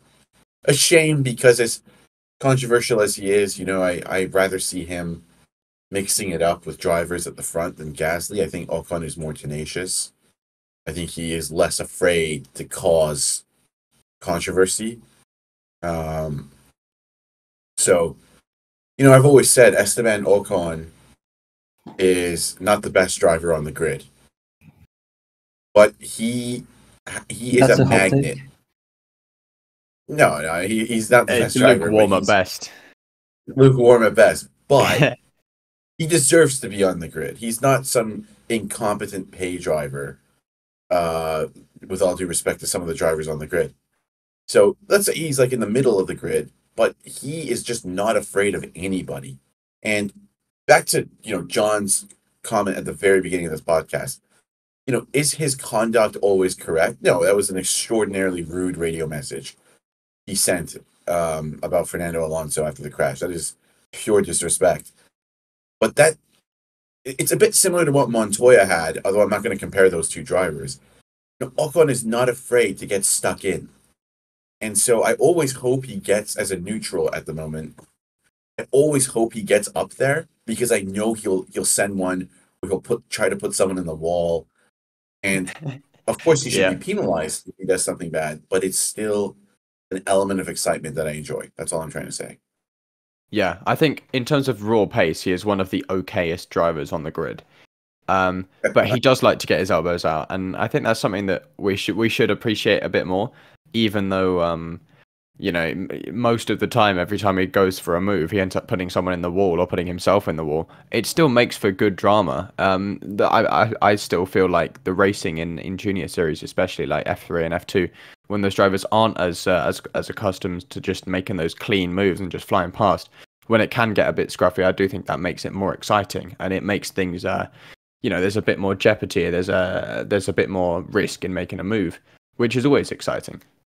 Yeah, your Montoyas, your Ocons, your Maldonados, I guess, and Verstappens. You need drivers that are there to kind of be shit stirrers and be a bit destructive and all of that, because otherwise it's just a bit of a procession. It's of course, within reason. Within reason. I think Maldonado, it was a bit much. I was going to say most of his crashes were by himself. And you added Maldonado. Yeah, I mean he wasn't like destructive in a way that he could justify it, because he would just crash on his own. Same with Grosjean, they would just crash on their own just as much as with other drivers. Yeah, they can't just say they're like an idiot magnet. They are the idiot. They're just magnetized to everyone else. Mm. And another one that who fits that is Magnussen. Just he deserves a mention if I say that. But another driver who was decidedly undestructive, but was definitely making moves today, was Checo. He's seems to have really found himself. And one thing I'm thinking that's happened is that maybe he's been told he's out of a seat next year, and so all the pressure's off. And now he's just driving. It could be two ways. Either he's been told you're definitely getting the seat, or he's been told you're definitely not getting the seat. And either of them are pressure off in some way, because he's no longer driving for a seat. But certainly it seems that we saw the Checo of old this weekend. Exactly. Obviously, we are going to address the elephant in the room, which is this incredible battle. But after that battle, just going ahead a bit, he was extremely smiling. I'm not sure if you saw the videos, but in the interviews, he was so happy. He was just beaming from the battle. And that's not usually what happens when a driver loses a battle like this, for a podium especially. And he was just so happy. He hugged Alonso. They were like laughing together. He was, in all the interviews, he was just so glad to be there. And yeah, it can only mean two things. Either he is there next year, or they told him you're out and he just enjoyed it. There is no way you're that happy after, losing a battle. I mean, he was competitive again, and from his perspective, it was a fun race, because he wasn't just driving like Carlos Sainz was invisible the whole race, but Perez was fighting. He had massive fights with Hamilton and Alonso, and it was looking like kind of 2021 Checo, like knowing exactly where to place his car in order to defend himself, and this really, really refined racecraft that we haven't seen in such a long time. Yeah, I cannot help but think Helmut sacked him. There's no way the Checo we've seen in the last 2 months just seemed so happy and, back to, as you said, his old self yesterday mysteriously. Brazil isn't even one of his best tracks, so there's something there. Anyway, or maybe he's happy because Helmut got sacked.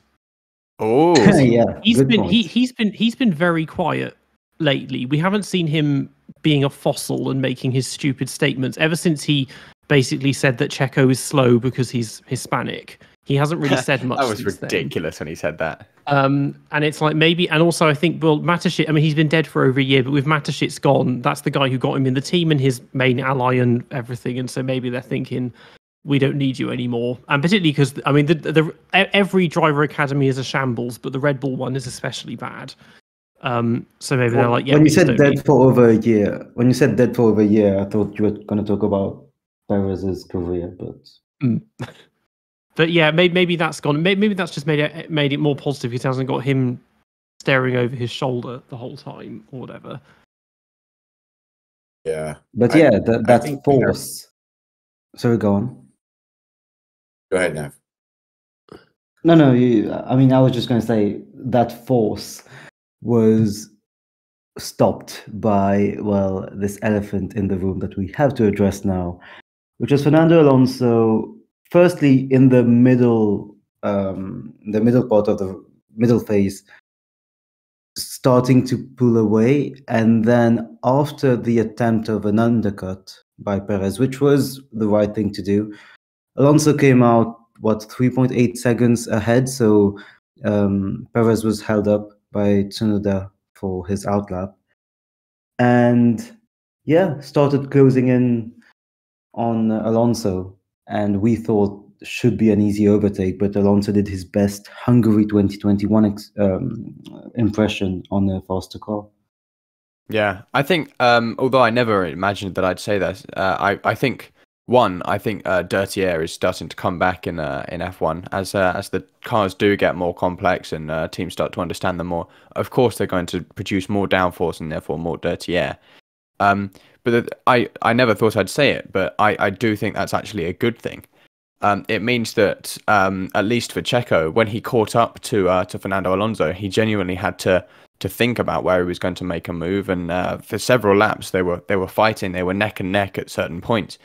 But because of that dirty air, Checo really had to think about that move, and even when he was close, it wasn't a slam dunk like it would have been potentially last year. So for sure, I think it's a better thing to do, and it makes also that need to make a move that little bit more if he wants to pull away. I was amazed that they didn't crash. Like they got especially on the last lap. They got so close together at so many points. When he did eventually pass him, it was the penultimate lap. I was thinking, okay, I wonder if Alonso's done this because has kind of almost let him through because he's like, well, I'll just pass him again on the last lap, and that because it had that feeling because it's like, yeah, you've got ahead, but are you realistically going to get out of DRS range under a lap? Within a lap? And bear in mind, Checo probably also did a lot of damage to his tyres behind Alonso. So surely Alonso was aware of this, and he just thought, well, he's gonna slow down at some point, so I'll just catch him up again. The tyres did seem to have a second wind because after lap 66, he started dropping off a bit, and I thought, okay, that's done. And then he came back raging, and Alonso said in the interviews that stressed him out a lot because he thought that was done. When Perez came back for the last flurry of attacks between lap 68 and 70, Alonso didn't think he could come back. So I think, Peter, he did not really expect to be able to keep up. But the Red Bull, at least Perez, wasn't fast in Sector 2. And that really showed because every single time Perez was just too far away in the last turn. And that leads me to talking about the slingshot technique that Alonso employed in, I think, 15 of those 20 laps, where he took the banking at the last corner just to get a better exit every single time, and it always worked. So he would let Perez keep the inside line and keep the optimal racing line, and he would always slingshot himself on that last corner, and it kept him going for 15 laps. It reminded me a bit of.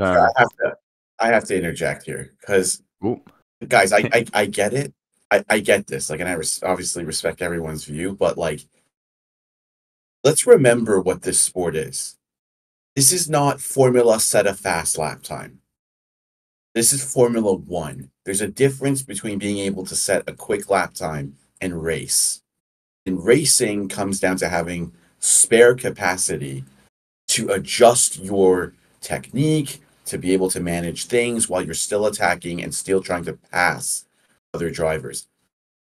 Perez may have shown more pace, but he showed his racecraft deficiency because he had a way quicker car than the Aston Martin, and he didn't even adjust his lines to try and follow Alonso and say, maybe I can try this line, maybe I should try this line, maybe I should follow him. He's intentionally missing the apex.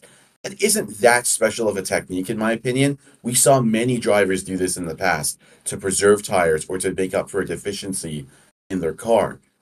And what really bothers me is, like, you can say the tires were getting, old. You can say the tires were wearing out. Perez made the move. He passed Alonso. Then what did he do? He braked way later than he usually does into turn one. The guy cannot handle high pressure situations, and he doesn't have the racecraft of the very good or great drivers. And I get it. Everyone's going to go on about Alonso doing a great job, and Alonso did a great job, but I believe there are several drivers in that who would have been in that Red Bull with the speed that it had, at the minimum, joint fastest with McLaren this weekend, at the minimum. Daniel Ricciardo gets passed in 7 laps, and I'm not definitely, and he is Daniel gone. Ricciardo sends it, and he leaves Alonso and finishes 8 seconds ahead. I mean, I think we do have to acknowledge, obviously, what an amazing defensive driver Alonso is.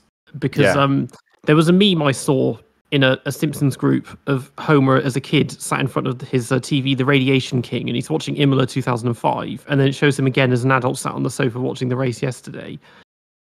And it's like, yeah, we've seen this before. We've seen that. And again, Hungary 21. There are so many occasions. Alonso is someone, he's very, very difficult to overtake. I mean, Hamilton failed to pass him Hungary. His car was that was way faster than this Red Bull was relative to his Hungary 21. He couldn't get past him. Yeah. He's not. Hungary's a tough track to pass at. Yeah, it is. But it's not. He's not an easy driver to pass. When he has a good car, which isn't very often, to be fair. Yeah, I will start by saying yes, I agree with Kyron on one big thing. When I say that Alonso used the same technique on like 15 laps, I have no idea how Checo didn't adapt. I fully agree with Kyron on this, because if we as fans are watching it and seeing Alonso do the exact same thing, why is Checo also doing the exact same thing of staying on the racing line? He didn't change his approach once in like 20 laps. It was insane to witness.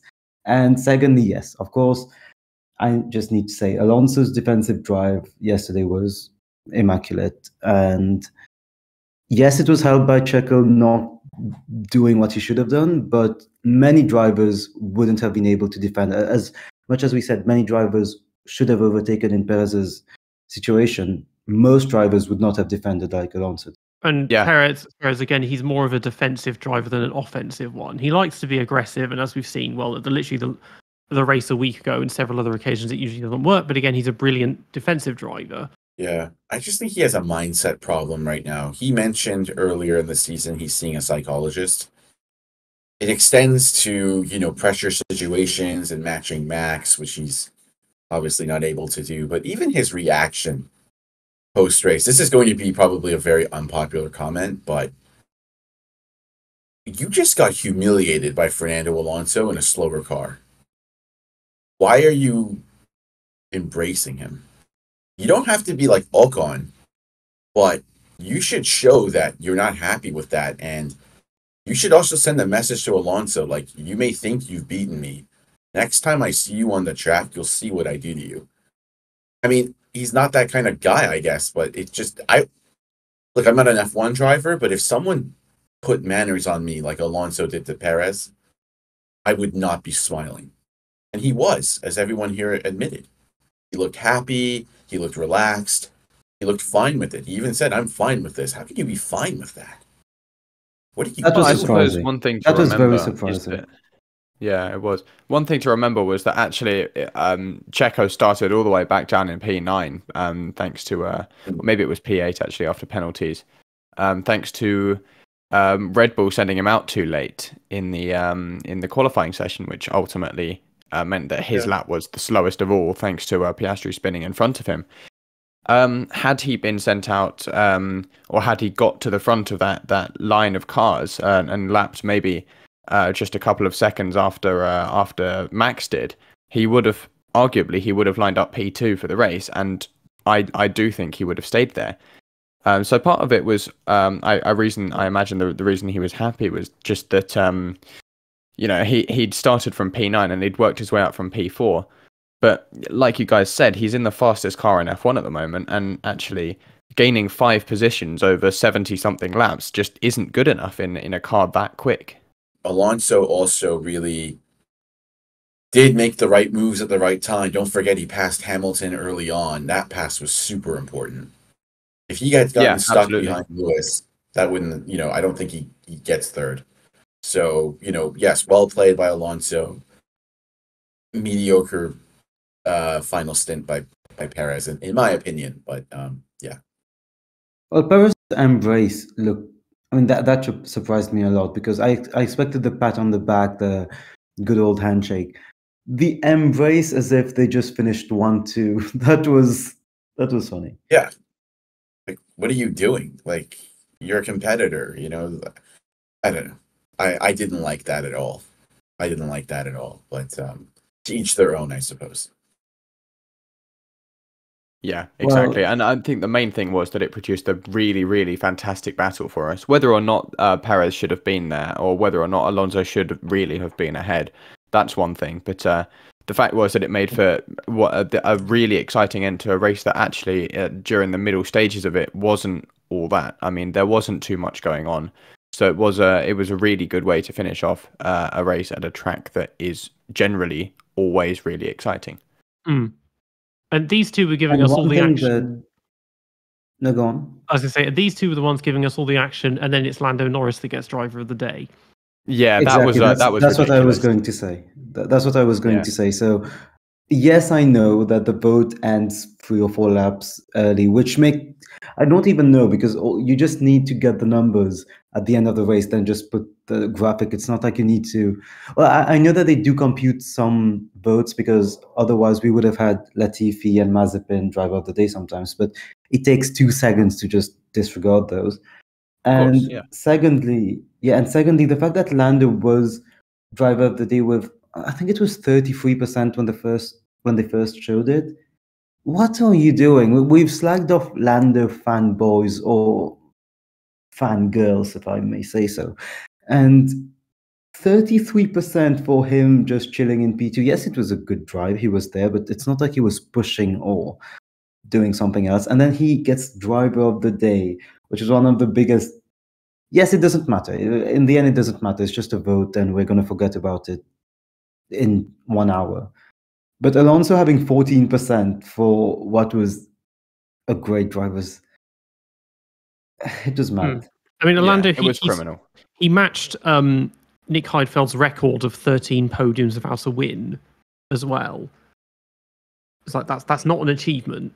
And he's done that in a much shorter space of time than Heidfeld did too. But also just in the race, he was just doing his thing. He didn't do anything impressive, or like even the fact that in the top 3, Gasly wasn't in there for P15 to P7. The fact that Tsunoda wasn't there for Tsunoda did make a big mistake, and I fully agree with that. But he was still P9 in an AlphaTauri, and you have Norris just chilling there. Yeah, and I think actually part of the way this driver of the day thing is run. Part of the reason that we don't see people like Gasly and Tsunoda getting those driver of the day votes is because of the TV direction. I didn't see much of them at all on the TV, and obviously, of course, that means no one did. So we have to ask: is it a case of that people are only voting for the people they can see? Of course, you'll get Gasly fans who are watching his progress up the left-hand side of the screen, but if the average person doesn't see him making those moves, then what is there to go on what was arguably a very good drive? And I think that's why Perez had 18% in the vote, because people saw him overtaking the Mercedes and Stroll, but he didn't overtake Alonso, but because he was the only guy we really saw making moves, he had 18%, and that leads us to the race direction, the coverage of the race. There were so many moves we didn't see in a race where we could have seen much more. We didn't see the final onboards for Alonso versus Perez. It was poor. It was amateurish. really poor. I couldn't tell because I don't know where the finish line is, and they showed a really bad angle to tell has he passed him or not. Yeah. What they need is like a finish line cam, even if it's only used for 30 seconds at the end of the race, just to see the winner crossing the line and any last lap battles. I think that would be a really good addition. They showed off one yesterday that it looks like the ones they use in like the Olympics, that makes everyone's legs go wobbly and wiggly to show who actually won the race. And they did it. And the thing is, because I guess because it was a high-speed camera, it made it look like they were running on like a velodrome, because it made the track go like this beige wooden color and stuff, just to show how close it was. They need like a drone or helicopter shot following them from above or something for that. Yeah, definitely. Yeah, because and another problem Perez I had got with it, and I think you guys also thought Perez got it, because the line the line that they showed wasn't the finish line. And it was like a pit box line or something like that.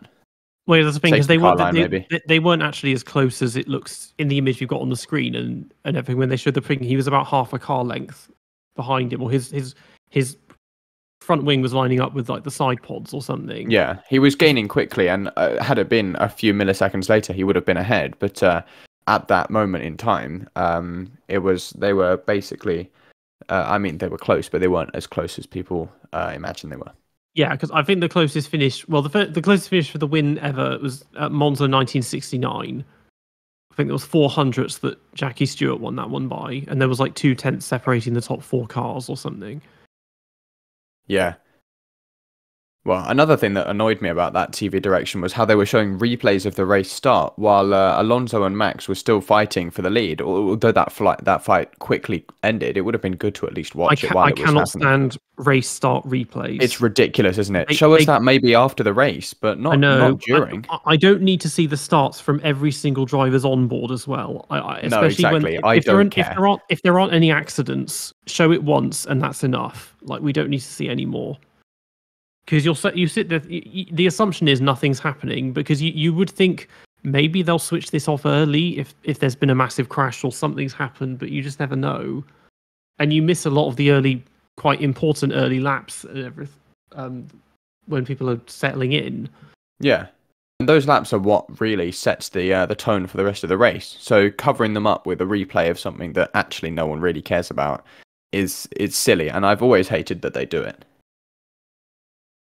Especially for the second restart, there was a lot going on, and we didn't see it at all because of the replays. And also on that note, to all the listeners, I will have to leave the podcast a bit earlier today, but thanks for joining us, John. See you soon, and thank you to the listeners as well. Have a lovely rest of your day. Thank you. We'll see you next week, Nav. Okay, so the end result. Another win for Max. I think that's 17th of the season. So he's broken his own record again. He has set a new record for most highest win percentage in a season, even though he doesn't have he doesn't hold Schumacher's record in 2002 of a 100% podium finishing rate. The original record was Ascari in 52 or 53, and I think the only reason he doesn't have a 100% finishing rate, essentially, or winning rate, is because of the Indy 500. And there was one year where he either didn't start or didn't finish Monaco. But yeah, so that's another record that Max has got. Yeah, so it just seems there's not much to say on his front. I mean, we saw him fighting a little bit, but otherwise he just did his thing, leading from the front. Yeah. Is there anything that Max can't do? Lose, perhaps. He just, it's incredible. Yeah, he is a very, very incredible driver. And while it can be boring, for the average fan, just watching one guy cruise to victory 17 times in a season, out of 20 so far, you have to also appreciate that this is arguably one of the greatest Formula One drivers of all time, and he's only like 23, 24. So imagine how good he's going to be in 4 years' time with that much more experience under his belt. Yeah, he's going to be unstoppable, and I'm 100% sure that he's going to clear some more records before he retires. Yeah, I mean, well, the next race, when he wins the next race, he'll then match Vettel for career wins, and then when he wins in Abu Dhabi, he'll have overtaken Vettel to go third. The thing is, okay, people complained about Schumacher, they complained about Vettel, they complained about Hamilton, they do and always will complain about Verstappen. Yes, he has the fastest car, but the thing is, he doesn't make mistakes. He just doesn't make them. Like, his driving in general has been near faultless since the middle of 2018. There have been very few occasions where he's completely messed up or had big accidents or done anything else. And this year, even in Singapore, the car was, for whatever reason, the car was just bad, but he still managed to salvage fifth at the end. Like, he just doesn't... He doesn't make mistakes, and you have to that has to be acknowledged. In that this is why he's so hard to beat. He doesn't have off weekends ever. Yeah, exactly. It's very true. And it's strange with the other side of the garage, with Sergio Perez struggling so much, so often, and making mistakes in his home race in Mexico, and having only scored, I believe, 8 or 9 podiums in the entire year, while Max has scored podiums in all but one of the races, so he scored 19. And as it says on the slide, Verstappen has now won the World Constructors' Championship all by himself. So in a way, Sergio Perez is just an extra expense for the team that they don't need anymore. Because Max can do it all. They could put Latifi in, and he could pay for his seat, give a bit more money to the team. But yes, he'd probably destroy the car every other race, but ultimately, it doesn't really matter who's in that other seat anymore. It's all Max. They may as well rent it out. Anyone who's got the money, just because Max is going to do his thing, and you can give it to Hülkenberg. Just give him a free podium. Put celebrities in it. Yeah, or Chanok Nisani. Let's bring him back. He paid his way into a Minardi. We'll just put him. Well, that'd be fun because also we're getting Megan Thee Stallion and other random celebrities on the grid for Brundle. Put them in the car and just see what they can do with it. What about Tom Cruise? He's got F1 experience. I mean, he's driven it. Yeah, that'll be fun. Oh, that would F2. be F2. But yeah, they've got. No, he's driven an actual F1 car. No, Brad Pitt's got doing the filming. Put him in it if they want a real experience for this F1 movie they're making. Oh, Brad Pitt. That's it. Yeah, I got confused. Yeah, no. Tom Cruise. He has actually. He's done he did a test with Red Bull once, about 10 years ago. So he has driven an F1 car. Yeah. Mission Impossible 9 beating Max Verstappen, but Max has shown that he is human in Singapore, and I noticed that it comes out, the errors come out when he's racing other people intensely. He gets absolutely. But that happens with everyone. That happened with Hamilton. It happened with Vettel. It happened with Schumacher. He gets angry. And that's why I've always said someone like Ocon, even though they're not even in the same league as Verstappen in terms of talent, Ocon is a guy that triggers you. Hamilton triggered Verstappen as well. You could just tell Max despised, Lewis's mind games, and he just really was extra aggressive with Lewis.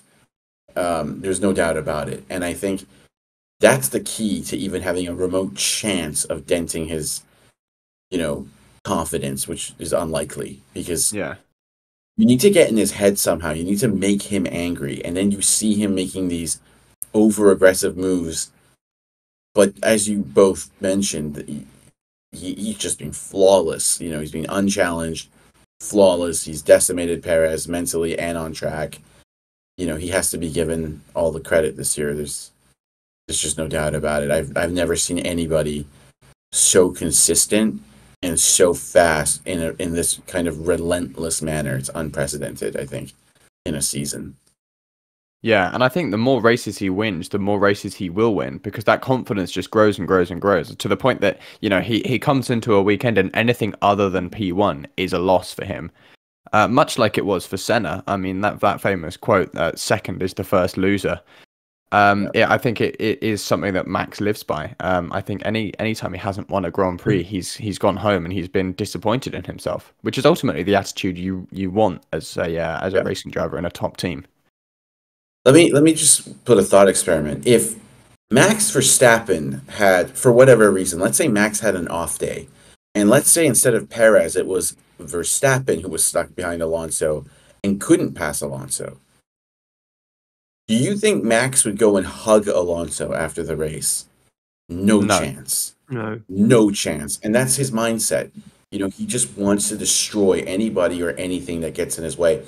But the thing is that he's just alone out there. He's so good. He doesn't have a challenge from within the team. It's just relentless dominance that, as you mentioned, John, is exponentially growing his confidence. Senna had Prost.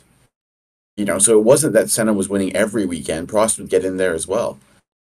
Yeah, and Hamilton had Bottas. I mean, Bottas could win on the occasional weekend that Hamilton wouldn't. So I was going to say Max is one of those unchallenged people. I was going to say Hamilton had Rosberg.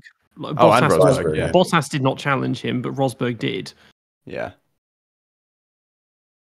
I think Bottas, to John's point, though, was better than Perez is now. I mean, I think their racecraft is equally poor. I mean, I honestly think Bottas is some of the worst, most tame racecraft. It is ridiculous. I mean, those videos of him dropping in in 2021, especially Baku and Sochi both come to mind. When he in Sochi he went from the lead to basically last, and in Baku he was he went from, I think it was third or fourth, and he was in ninth at the end of the first lap because he just cannot race. Mm. Yeah, I mean, the thing is of him is that he doesn't make mistakes nearly as often as Perez does. But he doesn't go for those moves that would cause a mistake. Yeah, He's just that's the thing. Too tame. But he was an excellent qualifier. He was only marginally slower than Lewis in qualifying, and occasionally would beat him. But just his racecraft was just completely non-existent. Yeah, exactly. And actually, that qualifying is more important because, you know, in the case of Sergio Perez, if he can qualify second, 90% of the time he'll finish second. But if he qualifies ninth, then he probably won't be on the podium, and we saw that this weekend, and we've seen that plenty of times before. I mean, he's got one of the most Q1 eliminations this year. And that's an excellent point, in my opinion, because that's the difference between Bottas and Perez. I think they're equally poor in racecraft, and I don't think either of them are top drivers. But if you took Bottas at his best in Mercedes, whenever you think that was, you can pick a year where you think that was his best year. Okay. 2019.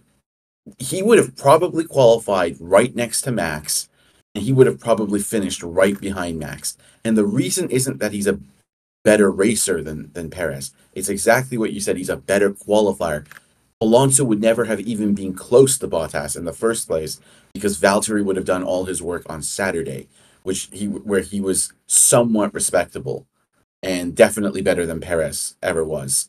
And that's the difference. In these top cars, you need to make use of that car on Saturday, because then you don't have to face Fernando Alonso. You don't have to face Lewis Hamilton. You have clear air in the first stint. You can build that margin. And that's where I think Bottas maybe has a slight edge over Perez. It's slight, but it's enough, in my opinion. Yeah, it's a significant advantage when you look at the course of the whole season. Sergio Perez is closer to Nick de Vries in the championship than he is to Max Verstappen, which is, frankly, it's embarrassing. There's no, as far as I'm aware, I don't think there has been a teammate pairing that has been that far apart from each other in as long as I've been watching the sport. Yeah. I mean, Max, he's conceded, trying to do the maths, I think he's conceded probably 20 points across the whole season. He's scored 96 or 95% of, no, 98% of every single, the maximum points he could have earned this season. He's got 98% of them. Yeah. I mean, he's missing quite a few fastest laps, but otherwise it's, Yeah, but I mean, at 550 odd points, does 1 point even matter to him at this point? Yeah, I mean, he got the title, so it doesn't. But then it is funny because obviously he gets so angry if he doesn't win, but then when he does win, he doesn't care. It's such a carefree attitude. Yeah, and another thing to note is actually with this win, Max Verstappen has again equaled Lewis Hamilton's best ever win streak of 5 in F1. And it doesn't feel like he's going to struggle in Las Vegas or Abu Dhabi, which means he could end this season on another win streak of 7, putting him first, second, and fourth in the all-time list. Without Singapore, this would be like his. If he'd won Singapore, he'd be on 16 wins in a row. Yeah, now, and would end on 18 in a row, possibly. Double Vettel's 9. Everyone used to go on about Vettel and 9, and no one's going to beat that. And it's like, well, now it's done. Well, guess what? They have, and it'll probably be beaten again next season. After round 5 next season. 5 or 10 years, somebody else will come along, probably Kimi Antonelli, that will then do this all over again. We're stuck. We seem to be stuck in this endless cycle of one person dominating after the other. Yeah, exactly. I mean, that's just how the sport goes. But and that's why it's just so important to enjoy watching it at the moment. And I am still enjoying it. I'm still enjoying. Max is my favorite driver, and I do believe that this dominance, it's not exciting, but it's really impressive. And showing up and watching this guy score another 25, 26 points every single weekend, I think it's impressive. I think we should enjoy it, because when are we next going to see someone that wins this many races? Yeah, it looked good with time. It's the same, people would have complained about Schumacher back in the day, but now you look back on it and just admire how good he was and how good Ferrari was as well. That's the thing. It wasn't just them. The team was so well oiled. Yeah, I think actually Lewis Hamilton's dominance is the only one that's aged poorly. Everyone else looks back and goes, oh, wow, remember when Senna won those championships? Or, oh, do you remember when Vettel would win everything? But actually, I suppose it's also because Hamilton's still on the grid and he's still with the same team. But I don't see many people reminiscing, aside from Hamilton fans themselves, reminiscing about the good old days when Hamilton won 7 world championships, 6 of which were with the same team. Yeah. Again, he's still on the grid. I think a lot of it, very uneventful seasons, didn't help as well. Yeah, of course. It was never impressive, and in a way, it isn't with Max. He just drives off into the distance. Goodbye, Max. See you at the checkered flag. And the same was with Lewis. So perhaps this dominance will age poorly as well. We'll have to wait and see. There are certainly a few people on the who are watching the sport at the moment who cannot wait for it to end. Yeah, I mean, I want this season to end, because I've got several videos planned that I can't make until the season has ended, because they're kind of statistic heavy. But yeah, me too. Yeah, so for that reason, I'm impatient to get it done. And so when they said Abu Dhabi might get cancelled, I was like, ooh, that's good, because that brings it forward a bit. And even this year still would have felt endless, when that would have been the 3rd race to be cancelled this year. That must be a record, aside from 55. Aside from 2020, maybe. Yeah, not 2020, 1955, they cancelled 7 or 8 races because of the Le Mans disaster. Oh, yeah. But otherwise, yeah, they don't normally cancel that many in a season. Yeah. Shocking stuff. Formula One is still a good sport, but I wish there were more variables at play over a weekend. I wish we didn't know what the fuel loads were. I wish the tire compounds were up to the teams to decide. I wish there was a tire war, refueling. Oh, a tire war would be so good. It's just that what I miss as well with refueling, and tire war obviously was incredible, because you didn't know who was going to be the best tire. You would go to the track and you'd say, I don't have a clue. And then they would also switch. If Michelin had the upper hand over Bridgestone, if it started raining, suddenly Bridgestone would have the upper hand. But if it was interconditions, Michelin would. At the same time, what I miss about refueling is you'd see, some midfield car go in the front row, or even take pole, because they're on lighter fuel, and then everyone's strategy would be, thrown into question, and you'd be waiting in the first laps to see who's going to pit first, and that would immediately change the race.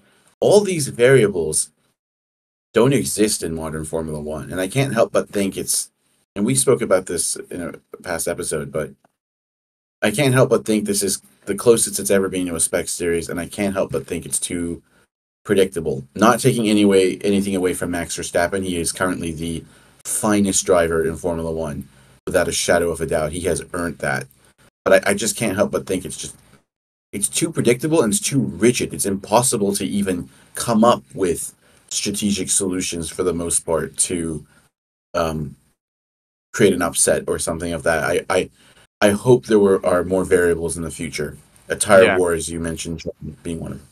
Yeah, absolutely. And all this data the teams have access to now, I mean, it just makes it even less predictable because they show up to the race, and sometimes they'll even tell you, they're like, oh yeah, we're targeting a podium finish, and then lo and behold, they get a podium finish. But other times that, you know, they've run that race virtually like 100, 1,000, maybe even 1,000,000 times, with every single variable happening. So whatever happens, they've always got an answer. Apart from Ferrari, who don't have an answer even if nothing happens. But you know, it takes some of that surprise and that suspense out of it, because, you know, if Red Bull have the best car on most weekends, you can expect them to have the best car on every weekend, because, you know, they've done their simulations, they know what setup is probably the right one to do. It's not as exciting, but I suppose that it's very difficult to say to a team, actually, we just want you to go in completely blind, because that's when we start getting, you know, Red Bull finish first one weekend and then last the next, which arguably isn't as good for the sport. I mean, this is why I've supported having sprint race weekends without the sprint races. Yes, so you just have one practice session. Yeah, one hour of practice. Because the thing is, again, these days we've got the simulators, they've got all the data, they've got enormous teams. The practice, they know what they're doing. They should go in there, they just get an idea of how the tyres are going to work, see if there are any anomalies in grip on the track, any bumps or anything. But it's not there. But now, like, Spain is especially bad for this because it's a circuit they know, because they do so much testing there, they already know really well. And I hadn't even realized a lot of the time that they come in, they have pre-made setups that they've got done already. Because I guess I do this from the perspective of the games, where you have a neutral setup and then you just improvise and work it out as you go along. Yeah. But they don't often make changes like on track because they know already what setup they need. But yeah, just an hour to just acclimatize yourself a bit, particularly if it's a new circuit. But you don't need it to, like, okay, we now we know exactly what the tyres are going to do. We know exactly when to pit. We know exactly when everyone else is going to pit. And we'll set these exact lap times. Like, that's not how it should be. Yeah, it's not exciting at all. And I think also practice should just be for the drivers. I mean, like it is in the F1 game. I don't know about you, but I only ever use the practice sessions just to get used to the track myself. And especially in the case of a new track, that's very important. But even in an old track, you know, these drivers go to Brazil once a year, to Mexico once a year. So they should make that focus on that practice session, on the drivers getting used to how the car feels and what the setup's like. And yeah, like you said, the teams already show up to FP1 with a setup that is as close to perfect as they can manage, and then they just make small tweaks based on like what the drivers are feeling on the day. So you know, the driver will say, "Oh, I need a bit more front wing." They'll give them more front wing, and then so on and so forth until the setup is basically perfect after 3 hours of doing exactly that. I mentioned this in the last episode. It makes me think of the Indy 500. They spend 3 weeks doing practice before the race. Yeah, like, it doesn't take that long to optimize a car to take 4 left-hand turns that are all exactly the same. Yeah, and especially when the car is the same as the exact, like the same spec as last year. Why don't you just save your setup? I know it's ridiculous. I mean, also, there's probably a lot of stuff I'm overlooking because I don't understand oval racing at all. But it's a bit much. It's taking the roughness out of it and the rough edges that F1 used to have like 30, 40 years ago. Yeah. And it's rough edges that actually all sports need to have. You know, you don't watch a football match and expect you don't watch Manchester City versus I don't know, Scunthorpe United and go, "Oh, Manchester City are going to win this by 8 goals because they've predicted it." No, you watch it and you're like, "Oh yeah, Manchester City are probably going to win." But then Scunthorpe score an early goal, and you're like, "Wow, this is a genuinely exciting football game. It's got rough edges. Manchester City have made mistakes." But you don't see that as much in Formula One. I can't stand the on-screen graphics of percentage chance of an overtake. Oh, that is ridiculous! Don't get me started. Yeah. Because this is the thing, and this is the thing I don't like about DRS and everything, is that now you have your DRS and you have your overtake button that gives you the battery charge and all of that, and it's like it's making it too orchestrated. It's not real. The racing, it doesn't feel real. Yeah, it shouldn't be that you just press your overtake button and make the pass. Yeah. Yeah, DRS has. I mean, I think the push to pass thing is ridiculous, And on an F1 level, I think that DRS is also not a good thing. It's kind of neutralized defensive driving, which we saw with Alonso can be exciting. Yeah, exactly. And Like he's defending well, and then suddenly you've got like Perez coming absolutely flying past, and there's literally nothing he can do. He can weave all he wants, but Perez is going to get past. Yeah. I was in two minds about having two DRS zones at this circuit because we were seeing in the race, you pass someone at turn 1 and then they pass you again at turn 4. And it's like, okay, and then everyone realized, actually, no, don't pass them at turn 1 and then you can pass them at turn 4 and just get a double dose of DRS. I was thinking, this is maybe it works because it's Interlagos, but this is a problem. Like when this happens at Austria, where they've got 3 DRS zones, like 75% of the circuit is just DRS. It's like, well, you can't maintain a lead. You have to wait. You have to play DRS chicken and wait to the third one and then pass them, because then they won't just pass you again immediately. Like we need to go down to 1 DRS zone per circuit, which will probably just be on the start finish straight. Yeah. Just get rid of it. Yeah. Yeah, I mean, I said it again.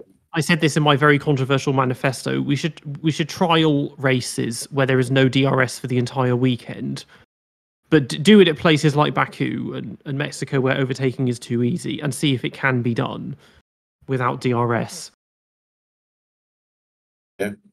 Yeah. What I've been saying is, either we need more dirty air and we keep DRS, or we need less dirty air and no DRS, because at the moment it's so easy for cars to follow that you don't see them even attempting the move without DRS, because they're like, oh, it's too risky, I could damage the car, damage my front wing, potentially cost a good result. So they'll just sit behind the car until on the straight, and they'll just go flying past and into the distance. While if they've got no dirty air, they can follow each other around for a bit, but then they still have to make that move themselves. But if they have got dirty air, then the onus is on getting past as soon as possible so they don't lose time and they don't destroy their tyres. And in which case that DRS could make it more exciting, because maybe they can't wait for the DRS zone, or maybe they can and they have to make it stick. It makes that move more important. It's been said a million times, Imola 2005 wouldn't have happened with DRS. Absolutely not. Schumacher would have passed him probably during the ad break and then taken the win.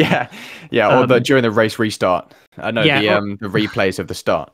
Or even like Monaco. I mean, Monaco 92, those cars were smaller, so with DRS he probably could have passed. Mansell probably could have passed Senna, but it's though we need that stuff. That you don't just press this magic button that makes your car like 20 miles an hour faster, because especially it happens so early in a lot of them that you can't defend, because you're having to make moves really early to block them. Yeah. Because they're often passing you before you've got to the braking zone. Yeah, it's just silly. I think it should go. Okay, I think it's time for us to move to the race rankings. I think so. Yep. Mm-hmm. So, top 3 drivers of the race. What are we thinking? I think up there has got to be Alonso. That was a really good drive from him. So he's got to be in the top 3. Yeah. I think Verstappen, Alonso, Norris are my top 3. I just think order? Max in that order, Verstappen, Alonso, Norris. And the reason is that, I'm not sure the McLaren was any slower than Red Bull this weekend. I really think this was a case of Max versus Lando in a straight fight. We saw Lando for 10 seconds putting pressure on Max. And I just think Max showed his class. He was just flawless, managed the race perfectly, held off pressure from Lando. No mistakes. Alonso also almost made no mistakes. He technically did get passed by Perez, even though he passed him back. So and he had a bad start too, which allowed Lando to pass him. So, these things have to be factored in. So I put Alonso second, and then Norris, he didn't beat Verstappen, but he did pretty well other than that. I can't think of any other 3 drivers I would put in this. Maybe Gasly, I don't know, but I'm going to go with Verstappen, Alonso, Norris in that order. Well, for me, Verstappen and Norris, they just did their thing, where Verstappen wins and Norris doesn't win. But I would go Alonso, Perez, and I think Tsunoda, because he was very good in both this and the sprint, and he got points in both of them. And I think it was redemption for Mexico. Yeah, definitely for me. I'm putting Verstappen in my top 3. He did his thing, yes, and it was arguably it could have been boring, but he can't be matched, and he wasn't. So he's got to be in my top 3. Yeah, like you, Peter. I think Perez he does get a shot in that top 3 because ultimately it wasn't his fault. He was 9th in qualifying. And he made the moves, and actually he made the race entertaining. So even though he wasn't necessarily like the best driver, he made my viewing experience better. So he gets a shot in my top 3, and then Alonso definitely. So in the order I'll go is Verstappen, Alonso, Perez. Norris he did his thing, but he didn't do it as well as Verstappen. So flop of the race. If it had been his fault, I would have said Leclerc. Yeah. There weren't many, unless you want to blame Magnussen for the crash at the start, there weren't many notably bad performances beyond Mercedes, I guess, or possibly Ferrari.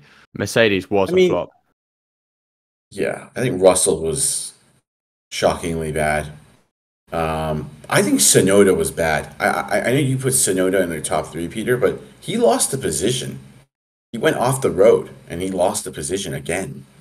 Like, I have a hard time putting. He turned in from the grass, didn't he? He did. He was mowing the lawn for 5 seconds. I mean, the thing is that I have a hard time putting drivers that make unforced errors in the top 3. And Tsunoda knows he has to bank these points in to beat Alfa Romeo. Like, as mediocre as Bottas and Joe were, I think the AlphaTauri was quicker this weekend. So, to me, Tsunoda just isn't a focused driver. He just always makes a mistake somewhere. So I'm putting him in one of the flops. It's going to be Tsunoda. I am Magnussen, because I think Magnussen caused that crash with his initial jink to the right, I believe. Yeah, I think it was his fault as well. And Perez, to me, did not drive a good race. I may be in a very unpopular segment of the population right now, but like, if you can't pass an Aston Martin for God knows how many laps, you can't be happy with that. I mean, that's underperforming. That car, even if you're 9th, you were behind that Aston for countless laps. You've got to make that move stick. I mean, it's one thing if Red Bull had messed up his strategy in the race and Perez had an unfair penalty, which dropped him back, something like that. He did all the work to get behind Alonso, and then he couldn't, and he even passed Alonso. So, to me, it's Perez first, Tsunoda second, Magnussen third. That's my top 3 flops of the race. But I'd be curious to see what you guys say. I guess as a flop, I might throw in Hülkenberg because he got beaten by Sargent. I think that counts. Yeah, which is embarrassing. Oh, you know what? I'm going to switch out Magnussen and put in Sargent. Sargent was awful. He was. How do you finish out of the points when like half the grid DNFs? Yeah. Anyway, carry on, Peter. Well, I was going to defend him a bit. I mean, he made a pass somewhere, and he wasn't last, even if the 3 people behind him were a lap down and unlapped themselves on him. I mean, I don't know how much. I mean, maybe Albon could have been 10th if he was in the race, but I don't know. It wasn't obviously bad. He didn't crash at any point in the weekend, so that's a victory in and of itself. And a world first. And I was getting excited after Russell retired. I was thinking we get just one more, and he could get a point that actually counts this time and did properly, but it wasn't meant to be. It didn't happen. No. So ranking the race, 5 stars. I give it 4. I think it was plenty eventful. Yeah. For for me, I think 4 stars, maybe 3.5. It wasn't the best. And also I think for me, my flop of the race was Haas. I think between the two of them, it was their fault for that incident at the start. It was Magnussen that moved slightly to the right, and then Hülkenberg just moved too far to the right, collected Albon. Albon collected Magnussen. Their bits of car collected everything else, and ultimately caused 4 people's races to be ruined. So, and a red flag. That is the dictionary definition of a flop. That's very hard to argue with that, actually. Now you're making me think of putting Magnussen back in my flop instead of Sargent. Yeah, you can't argue with that. And I actually agree with you, John, on this one. I'm going to say 3.5. To me, the races that are 4 and 5 usually have tremendous battles for the lead. Because, when you fight for the lead, it's usually more exciting than midfield or upper midfield battles. So it was a good race, but it wasn't the best I've ever seen. My pick is my choice is 3.5 stars out of 5. Yeah, mine too. Okay, let's see what we've got today for the DRS rankings.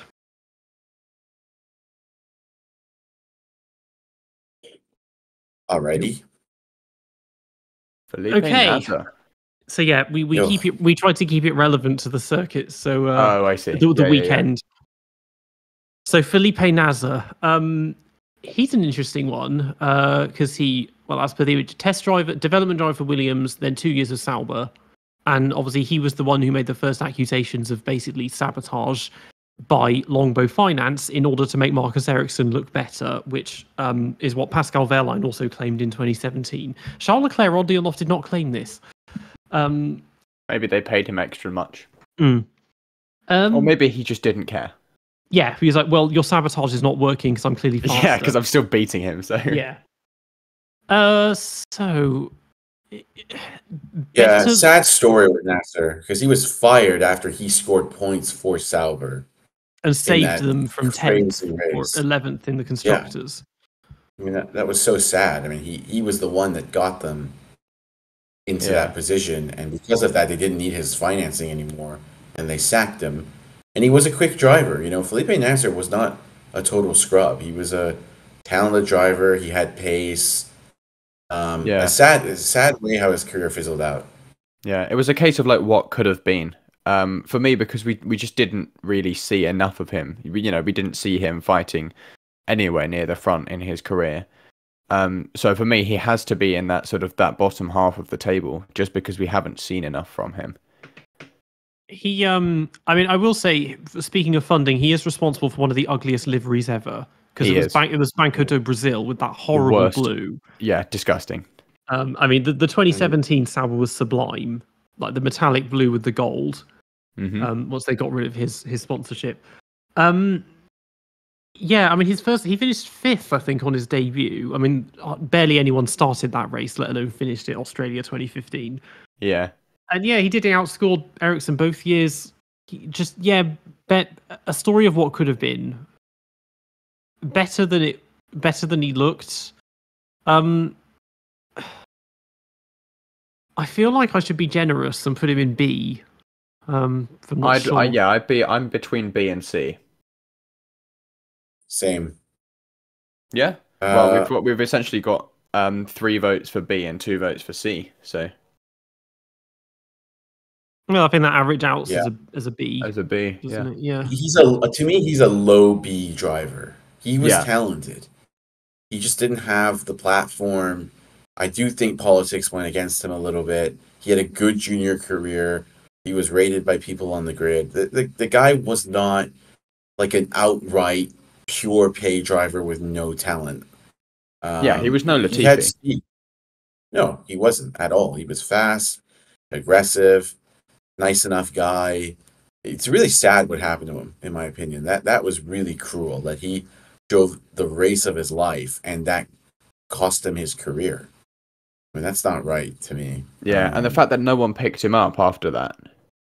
That was brutal.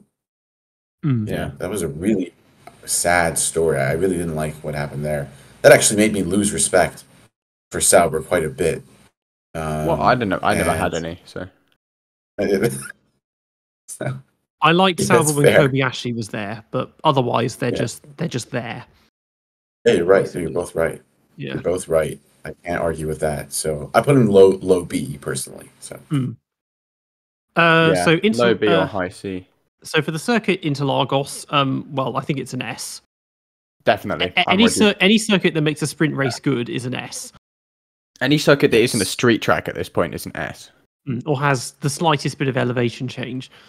Yeah.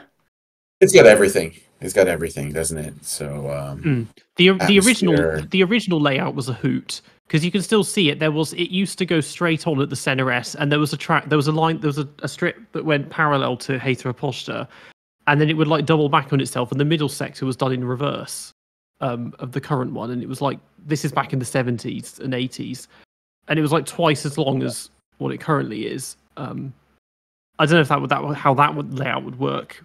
This shorter one is kind of snappier and that. But yeah, it's just a good circuit. Yeah, I love Interlagos. Doesn't matter what the conditions are, it seems to always throw in a decent race, doesn't it? And has such an atmosphere, challenging corners, exciting corners, elevation changes, unpredictability. An S tier track for me. Yeah, it's one of those few circuits that can really bring out the best in these modern F1 cars when they are so big and often they look quite clumsy around the corners. The sweeping corners and the it's not a narrow track, but it's not a wide track either. The cars just look alive around here. It's and they always have. Even like when the cars were smaller and faster, they looked extra small and extra fast around this track. So it always does a good job of making things look more impressive. So for the car, we have the 2023 Mercedes, which I guess is it's 2 races away from being their first winless car since 2011. But it's not the Haas. And despite what the team will want to tell the media, it is not a D or an F tier car because it's not that bad. You're sure it hasn't scored a win, but neither is the McLaren, and the McLaren's a solid car. Same with the Aston Martin and the Ferrari scored a win, hasn't it? But it's harsh to put it low down. I mean, we've touched on it previously earlier today. It's an okay car.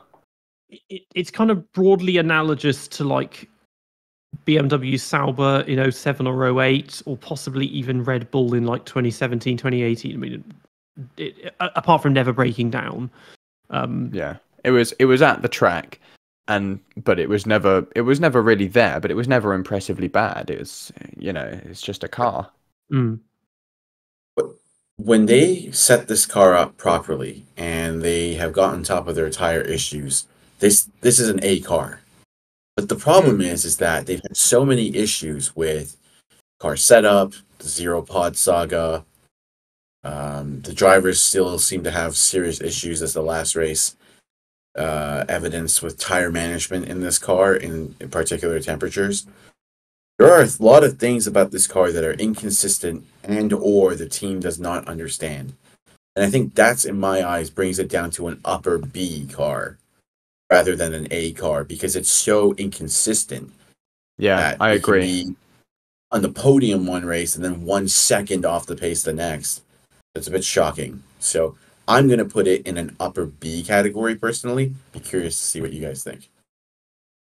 Yeah, I think I'm with you. Maybe not as high as upper B, but definitely not as low as like a lower B. Sort of in the middle. In the middle of B tier is where I'd put it because I think it fluctuates from being a C tier car on Sundays and an A tier car on another. What we saw on Interlagos would, for me, make it a C tier car. It's not a D or an F like perhaps the Williams and the Alfa Romeo certainly was. But at the same time, it's also not a Red Bull, and it's not as quick as the McLaren or even the Aston Martin on some racetracks. So for me, that B tier is the sweet spot. Any faster than that, and it should have been taken wins. Any higher than that. I think without this race, I might just have scraped it into A, because I guess you have to think in any other season they would have won a race or two, but it's because it's been monopolized by Red Bull. That's the only reason they haven't. Yeah, exactly. The car has the pace where there's the odd race, such as Kota or wherever, where it is genuinely fast and it could be fast enough to fight for the win, or races where the leader's car breaks down and they're there to take it, but that just hasn't happened for them. But it's not a dog. Like it's still better than last year's car, I think. But I guess I think B as well, because it just seems to have these occasional off weekends. Yeah, and it is a very, very strange car. Obviously, the drivers hate driving it, and the team hates trying to set it up. So it's obviously a difficult car to look after, and I hope that Mercedes do get a handle on things, and their car next year is better. Because while I'm not at all a Mercedes fan, I'm a racing fan, and I want to see someone genuinely challenge Red Bull, and that for me that's either going to be McLaren or Mercedes.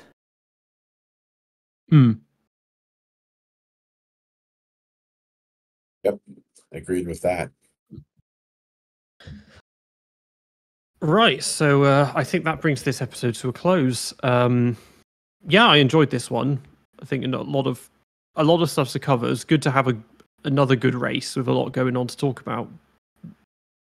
Yeah, I feel sorry for you having to do one about Las Vegas. I reckon it's going to be not the most interesting race, but I suppose you can spend 2.5 hours complaining.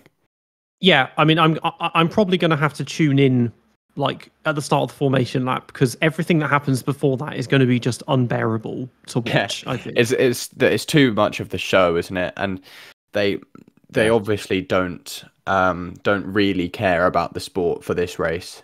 They just want, rich and famous to be there. Look, we watch F1. They're doing like their opening ceremony as if it's the Olympics. There was that thing they were saying that they were hiring actors to be paid to be F1 fans. They were paying people to be F1 fans. Apparently, that's for a commercial or something. But I don't know about that's true, because it looked like it was for the race. They were just going to pay people to. No. Yeah. It was for the race, so that when TV cameras come around and interview you, they say, "Oh yeah, I've watched Formula One for years. I love it. I'm so glad it came." Yeah, my favorite driver is. Let me check my notes. It's Felipe Massa. Or they're like, "Oh, it was so great to see Lewis Verstappen win again," or something like that. Yeah. Oh, I'm really cheering for Team Haas. I hope they can go for the win today. Yeah. Yeah. No, they won't be. They'll be asked in turn 1 again. Yes. Oh dear. Well, that'll be a fun one to cover anyway. I hate the race, and it hasn't happened already, but I'm still very curious to see what's going to happen and how it's going to look, is the thing. I literally have no idea of how it's even going to look. And it's on a Saturday night, isn't it? Sunday morning for us. I think it's at 6 a.m, so I'm going to have to watch a replay, because I'm not getting up early for that. I'm not getting up at 6 a.m. for the Las Vegas Grand Prix. I'd do it for the Japanese Grand Prix without skipping a beat. I would do it if this was a title decider. I would do it, like final race and it was down to the wire. Obviously, yes. But it's not. No. The title's been decided.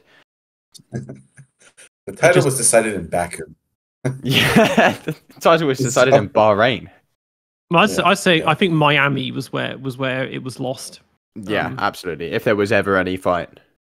Yeah, that was where it ended. Right. Yeah. You're right. But yeah, we'll have that in 2 weeks, and then there'll be a preview episode next week as well. So thank you to Nav in spirit, although he's gone now. And thank you to Ciaron once again. Thank you, Peter. Also, pleasure to be on here with John as well. It's been really good fun. It. Yeah, thank you. Thanks again, John. So if you want to plug yourself, where can people find you on the airwaves? Basically just YouTube. I have Twitter, but I don't use it. So the only time people would ever really find anything from me is on YouTube. I'm uploading more videos in the future. I've only uploaded like one in the last 3 months, but I've got more time on my hands now. So yeah, more videos, and that's at John Warren on YouTube. So just my name. Awesome. This has been the DRS Train podcast. You can find us on YouTube and Spotify, and we're also on X and Instagram at the DRS Train podcast. Join us next week where we'll preview the Las Vegas Grand Prix by discussing the two Caesars Palace Grand Prix. Stay safe and we'll see you all next time.